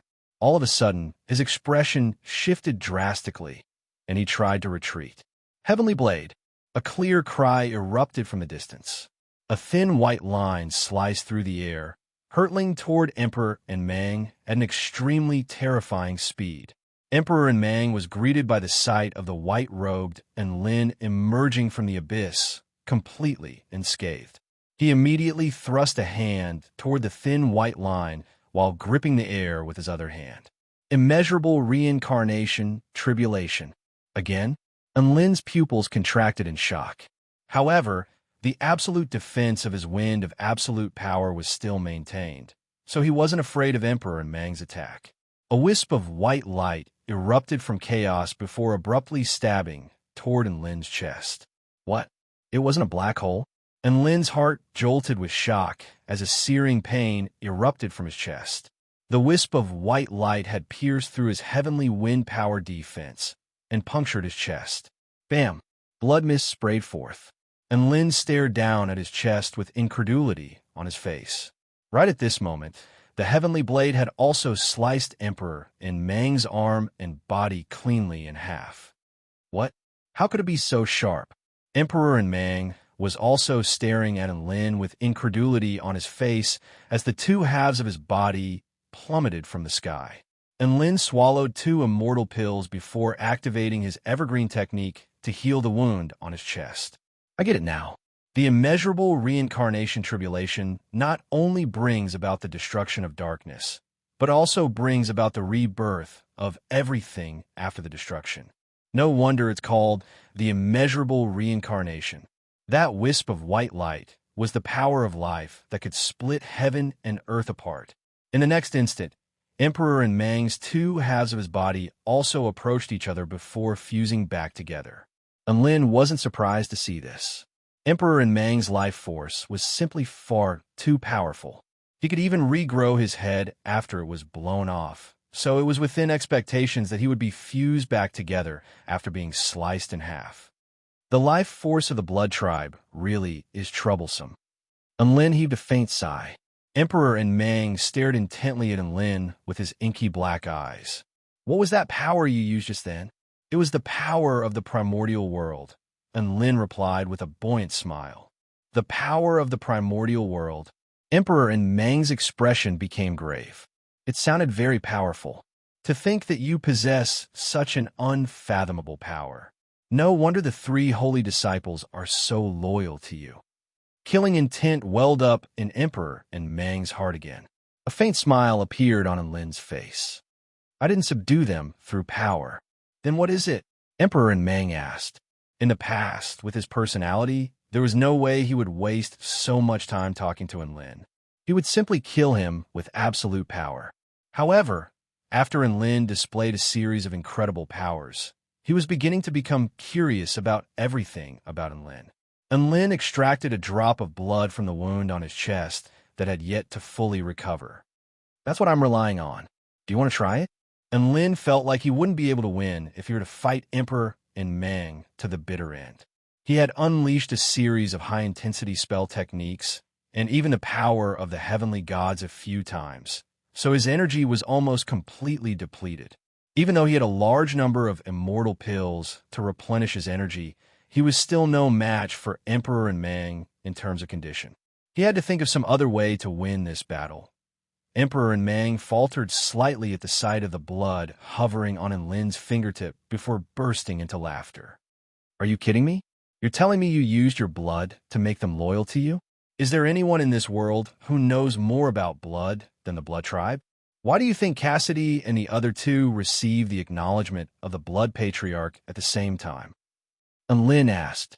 Some things could already be said to this extent. The rest could only be explained by imagination. Emperor and Meng's heart stirred. He was very perplexed about the three holy disciples appearing at the same time, but Enlin's words seemed to have cleared up the cloud of doubt in his mind. Could it be that it really was because of his blood? Emperor and Meng's heart trembled as he looked at the blood on Enlin's fingertip, and he began to hesitate. Enlin's blood. Should he accept it or not? Chapter 14:15. At this moment, the atmosphere became a little stiff. Emperor and Meng's heart was stirring. Enlin wore a nonchalant expression as he silently recovered his energy, occasionally glancing at the coffin on Emperor and Meng's back. The coffin was most likely capable of isolating itself from the outside world, but his divine sense was unable to penetrate it. However, he had a feeling that Cassidy and the others were in the coffin, even though he didn't know whether they were dead or alive. Hopefully, they weren't. Otherwise, he didn't dare to say what he would do to the Blood Tribe emperors. Another minute passed. Enlin couldn't help but chuckle. What? You're a mighty Blood Tribe emperor, but you're afraid of even a drop of my blood? Oomph. Emperor and Meng harumphed coldly before making a grabbing motion, upon which a burst of spatial suction force erupted. Enlin didn't move, but the drop of blood on his fingertip was already drifting toward Emperor and Meng. If I can't even handle a drop of your blood, then how am I supposed to stand at the pinnacle of the Blood Tribe? Let me see what's in your blood. A determined expression appeared on Emperor and Meng's face as he opened his mouth and swallowed Enlin's blood. He had his own pride. As the most powerful holy disciple in history recognized by the Blood Patriarch, he was confident that his blood was the most precious and purest blood in this world. All other blood, no matter what it contained, would have to kneel before his blood and bow down to it. The Blood Tribe was extremely sensitive to blood. In the instant that a drop of blood entered their stomachs, they could sense its quality and essence, thereby allowing them to unleash the full potential of the blood. Emperor and Meng was no exception. In the instant that he swallowed Enlin's blood, he had already understood what Enlin's blood was. His entire body then shuddered. My God, what kind of blood is this? Emperor and Meng's eyes lit up, and a faint blush appeared on his fair and thin face. Impossible. How could there be such pure blood in this world? It's too perfect. I feel like the blood within my body has also been purified and elevated. Emperor and Meng clutched his face with both hands as his eyes glazed over and clear. Enlin heaved a sigh of relief. It seemed like his blood was still as awesome as ever to the Blood Clan. It was like a nuclear weapon. How could you have such perfect blood? Emperor and Meng swallowed incessantly as he stared at Enlin with a scorching light in his eyes. Me? I was born with it. Enlin shrugged and smiled. No, that's impossible. Emperor and Meng shook his head relentlessly. This is definitely not the blood of a living being. You're not a human. Enlin's mouth twitched. Why are you scolding me? Dissatisfied, he took out another drop of blood from his chest and said with a smile, Do you still want to lick my blood? Emperor and Meng shuddered, and his breathing accelerated as he stared at the blood on Enlin's fingertip. He was like a starving dog that had just seen a piece of juicy meat. My blood is the most noble blood in the world. How could it be subdued by your blood? Don't joke around. Just tell me, do you want to lick it? Yes. Emperor Mang's eyes were bloodshot, and a conflicted expression appeared on his face. Lin pointed to himself. If you establish a slave contract with me, I can consider rewarding you with a few mouthfuls of my blood when I'm in a good mood. Slave contract? Emperor Mang's eyes widened with rage. You want me to become your slave? And Lin nodded. That's right. Ha! Emperor Mang chortled like a madman. You want me, Emperor Mang, to become your slave? You're a lunatic. I, Mang, am the ruler of an entire realm, and I'm powerful enough to shake the entire Taichu continent. Even if I die on the spot, suffer 10,000 tortures, and die 1,000,000 times, I still won't give in and become your servant. Dream on. Emperor Mang roared as if he had lost his mind. His eyes were burning with desire as he stared at the blood on Lin's fingertip. However, his soul was resisting with all its might. His pride wouldn't allow him to do this, and Lin couldn't bear to see Emperor Mang struggling and in pain, and he made another cut on his own body. Blood flowed freely before converging in front of him. If you agree to become my servant, then this blood gift bag is yours. And Lin smiled faintly, and his expression was extremely generous. Boom! Emperor Mang felt as if he had been dealt a blow over 10,000 times over in that instant, and he was completely dumbstruck as he stared blankly at the large ball of blood in front of Lin. What huge amount of HP! What huge gift! He was panting heavily, and he swallowed relentlessly. What would it be like to drink so much blood in one go? It would be so satisfying, right? I want it. Give it to me. Emperor Mang couldn't hold back any longer. His body's desire finally overcame his rationality, and he pounced directly toward Lin. And Lin spread open his wings of wind and fled into the distance as he yelled, Oi! This blood can only be given to you after you become my servant. Slave? All right, I'll become your slave. Emperor Mang was extremely excited. So what if he could become a slave with such perfect blood? To be able to drink such perfect blood every day, this was the life a high-ranking blood breed should have. Emperor Mang agreed without any hesitation as he stared at Lin with a scorching light in his eyes. Lin immediately made a hand seal and released his blood essence. Hurry up and accept it. Emperor Mang was about to wholeheartedly accept the blood essence that was flying toward him. All of a sudden, his body faltered and his eyes gradually became clear again. No, I am the future of the blood tribe. I am the holy disciple appointed by the blood patriarch. I can't become someone else's slave. I can't betray them. I can't betray them. Emperor Mang roared as blood gushed forth from his mouth. He had bitten off his own tongue with his teeth. The pain allowed him to regain some clarity of mind, and in the battle between his body and his rationality gradually prevailed. And Lin was starting to admire Emperor Mang. There had never been a blood tribe cultivator who could resist the temptation of his blood after tasting it. Emperor Mang was the first. Perhaps this was his pride as the #1 holy disciple of the blood patriarch. And Lin thought about it for a moment before making another cut on his arm. This is a double discount for a servant package. What are you waiting for? Emperor Mang felt as if he had been dealt a heavy blow, and the faint scent of blood made his eyes glaze over again. Ah, you demon. You're a demon. Emperor Mang had never been in such a state before, and he roared. Then, an astonishing scene unfolded before Lin's eyes. Emperor Mang immediately turned and fled. He had even used a mystic technique that allowed him to burn his blood to accelerate himself. That's right. The best way to avoid the temptation of Lin's blood was to not look at it or smell it. Out of sight, out of mind. And Lin stared blankly at Emperor Mang's rapidly disappearing figure. He ran away just like that. He had thought that Emperor Mang would fight to the death, and he had also thought that Emperor Mang would surrender. However, never would he have thought that Emperor Mang would choose to flee. using his blood to force an extremely powerful Tao integration stage super mighty figure into retreat was quite an accomplishment. And Lin then looked at the 3 coffins that were still hovering in midair and fell into deep thought again. Emperor and Mang had fled without even taking his coffins with him? Was his blood that terrifying?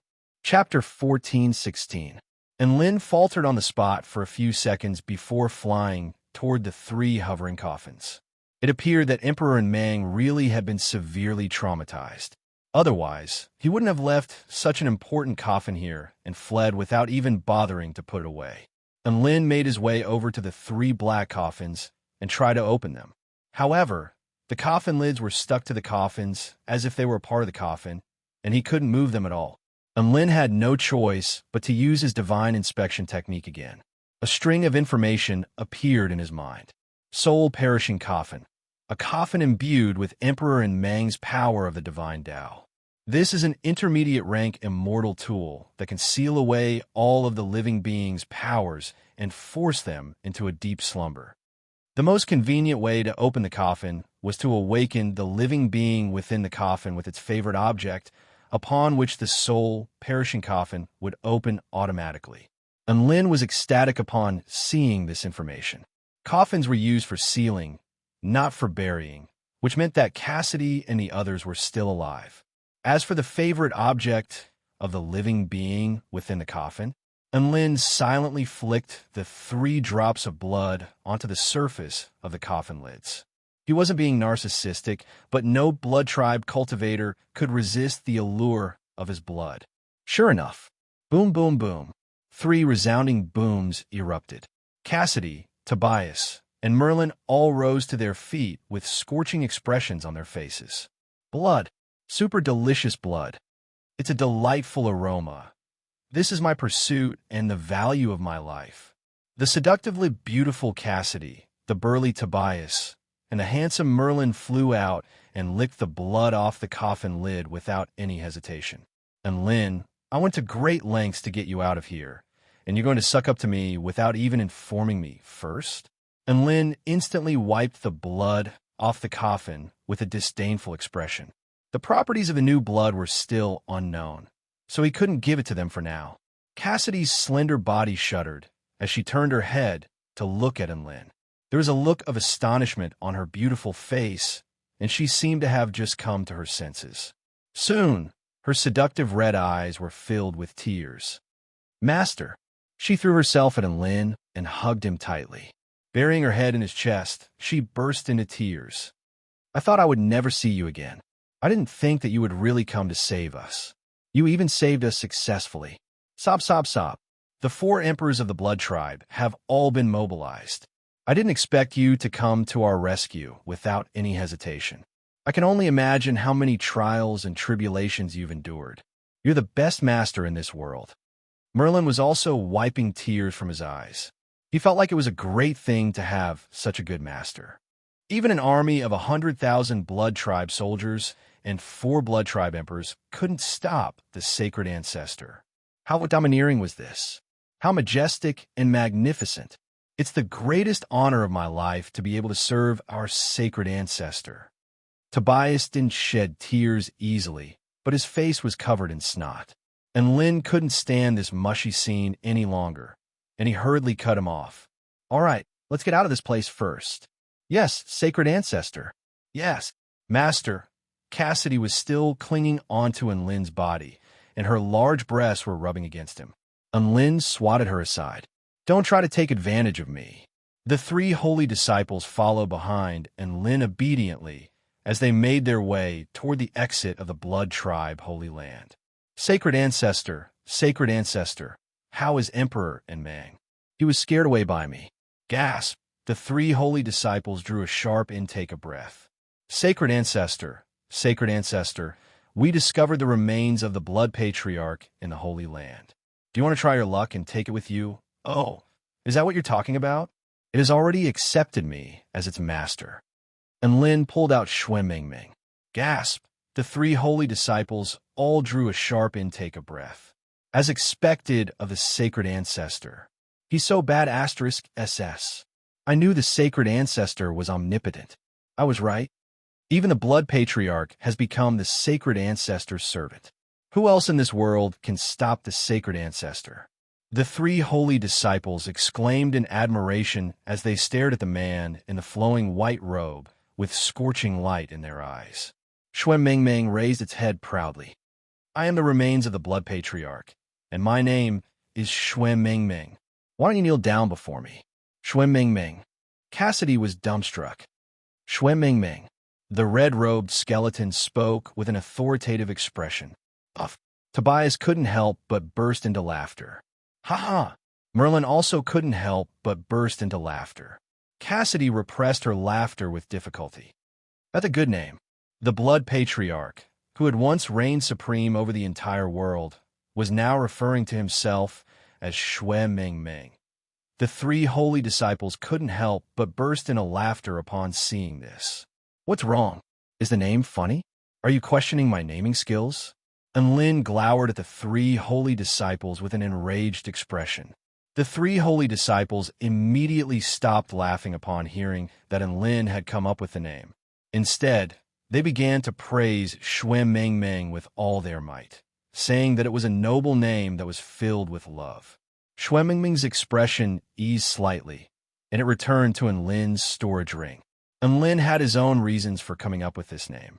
Not only was it pleasing to the ear, but he was also calling it Mingming to dispel the powerful killing intent emanating from the remains of the blood patriarch. Calling it Mingming over and over again would gradually purify its heart and fill it with love for this world. All right, I can't make it up anymore. Enlin, Cassidy, and the others arrived at the spatial gate of the blood patriarch's holy land without a hitch before hurriedly exiting. They were greeted by the sight of the Crimson Palace that had already been reduced to rubble. Only the spatial gate left behind by the blood ancestor was still standing. Everything else had turned into rubble on the ground. The blood patriarch's holy palace has been destroyed. Cassidy's expression shifted drastically. It was protected by an extremely powerful spell formation of the Tao integration stage. Who could have destroyed it in such a brutal manner? Tobias was also quite shocked. Enlin's expression was also quite grave, not taking into account anything else. Just the fact that the Crimson Palace had remained completely unscathed during his battle with Emperor Yi Ding was a testament to just how terrifyingly sturdy it was. Roar! An earth-shattering roar of fury suddenly erupted from nearby. The sound waves transformed into substantial energy that caused the ground within a radius of several dozen kilometers to tremor. Enlin raised his head and was greeted by the sight of a crimson god fiend over 10,000 feet tall, with 8 arms, each of which wielded a divine weapon. It was currently roaring in a frenzy. One of its arms was wielding a crimson saber, which is slashed toward the nearby Starfire battleship. The saber projection extended for over 50 kilometers, and it was imbued with boundless killing intent as it dyed the entire sky red. The saber projection was imbued with boundless killing intent, and it sliced through the Starfire battleship's protective barrier before tearing a massive gash into its hull. Chapter 14:17. What is this? Emperor Yi Ding? Enlin stared at the monster before him with astonishment on his face. It's over. Emperor Yi Ding has lost control. Merlin's expression shifted drastically. Enlin was still confused. Lost control? Cassidy explained. Emperor Yi Ding's power of the divine Tao has always been unstable after his Tao integration stage. Once he loses control, he'll transform into a mindless infernal Rakshasa with nothing but slaughter in his heart. His power will increase explosively, and no one in the blood tribe is a match for him aside from Emperor Fu Tian. Enlin's lips twitched as he stared at the enraged monster. There are only 4 blood tribe emperors, and Yi Ding is only ranked 2nd despite being reduced to this state. He's already very strong. You should know that his usual strength is only ranked 4th among the great emperors, Cassidy said solemnly. Enlin, so it's last place. There are no weaklings among the unification of Tao. They are all supreme experts who have integrated their own Tao into the great Tao of heaven and earth and obtained the recognition of heaven and earth. Cassidy cautioned, "Sacred ancestor, you're very powerful, but don't underestimate your opponent. It's not wise for us to continue fighting. Let's hurry up and escape." And Lin nodded in agreement. Even Feng Weia, a rookie Dao integration stage super mighty figure who had only progressed to the Dao integration stage 10,000 years ago, had almost killed him. There really were no weaklings among the Dao integration stage. Right at this moment, the infernal Rakshasa roared as he pounced toward the Starfire battleship again. The Starfire battleship's cannons rumbled, blasting large holes into the infernal Shura's body. Blood and flesh splattered everywhere, but the infernal Shura was like a demon god that would never fall. He ignored the attacks and continued to swing his weapon at the Starfire battleship. It's over. This undead war god Cheyenne is a ruthless character who doesn't care about his life. Big Sister Bai Ling, let's get out of here, Lu Qianhuan urged anxiously. At this moment, the massive infernal Rakshasa arrived in front of the Starfire battleship again. He swung his 8 weapon-wielding arms in a frenzy, and one of his arms was wielding a massive crimson hammer, which tore through the energy barrier of the battleship before crashing into the hull of the battleship. Rumble. The thick deck of the battleship was once again smashed by the giant hammer. Lu Qianhuan wailed in pain. Now that she was one with the warship, she could feel the pain when the warship was damaged. At this moment, a spear pierced toward the Starfire battleship's main cannon at lightning speed. Bai Ling appeared in front of the cannon and pushed her hands forward. A white, twisted ball appeared in front of her as countless information flashed through her eyes. The terrifyingly powerful spear twisted and deflected after stabbing forward, changing its direction and stabbing into the ship's hull next to the main cannon, tearing out a gap of tens of thousands of meters in length. Wait a bit longer. We can't abandon Enlin. Bai Ling's features were already a little pale, but she still insisted. Sob, sob, sob. It hurts. It's not easy to be a ship girl. The Starfire battleship shuddered as if it were trembling and sobbing. The Starfire battleship was able to just barely keep Emperor Yi Deng at bay. However, Emperor Yi Deng was dealt a heavy blow when he saw Enlin enter the Blood Tribe Holy Land. The mighty Emperor of the Blood Tribe had activated the Blood Tribe formation, but he couldn't even block a return to Void Stage Cultivator. This was a huge humiliation. He was both humiliated and enraged, and he lost control of his emotions and went on a rampage. The Starfire battleship was completely no match for the enraged Emperor Yi Deng and was forced into retreat. Elsewhere, on the battlefield of the Blood Tribe, the battle was gradually drawing to a conclusion. The Blood Tribe cultivators on the Blood Tribe Emperor's side had either died, fled, or surrendered.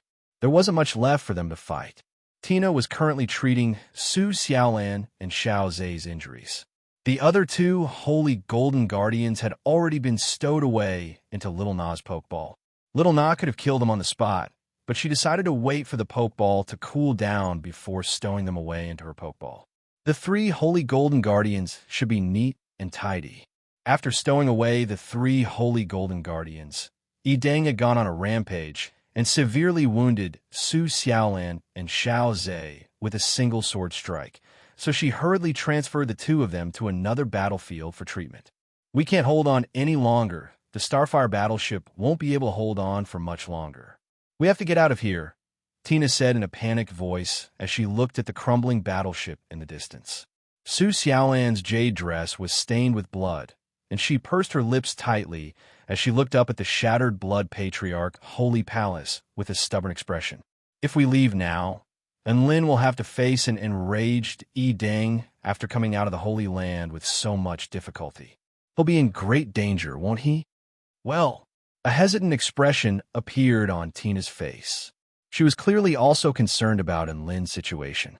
However, right at this moment, a smile suddenly appeared on Su Xiaolan's face. He's back.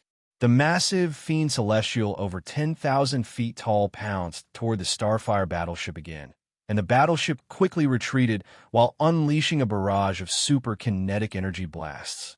The infernal Rakshasa used swords, sabers, spears, hammers, halberds, tridents, all types of weapons to knock aside one kinetic energy blast after another. Occasionally, a few of the kinetic energy blasted through its body, but it was completely fearless as it roared and pounced toward the Starfire battleship. Lu Qianhuan was most afraid of enemies like this. They were completely unreasonable. Big Sister Bai, is the Starfire Annihilation Cannon still not ready? Lu Qianhuan yelled. Bai Ling shook her head. No, it's only 80% full. Crap. Lu Qianhuan was on the verge of tears at the sight of the oncoming infernal Rakshasa. Right at this moment, a white-robed figure appeared in front of the Starfire battleship. His demeanor was outstanding, and his aura was like a rainbow. Bai Ling was ecstatic. Lu Qianhuan screamed, Daddy in? You're finally here, Wah. That's right. The man who had appeared in front of the Starfire battleship was none other than Holy Leader Enlin. Neither of them questioned whether Enlin would be able to defend himself against the infernal Rakshas's attack. They both knew that Enlin was extremely reliable when he appeared in such a confident manner. Enlin looked at the infernal Rakshasa. He had yet to fully recover from his exhaustion, so he was unable to unleash his powers of the heavenly gods or even unleash his threefold buff technique. However, that didn't matter. He still had a powerful trump card he could use. He pulled out a silvery white longsword from his storage ring. It was flawless and glowed with a faint light, and a crisp, ringing sound erupted as soon as it appeared.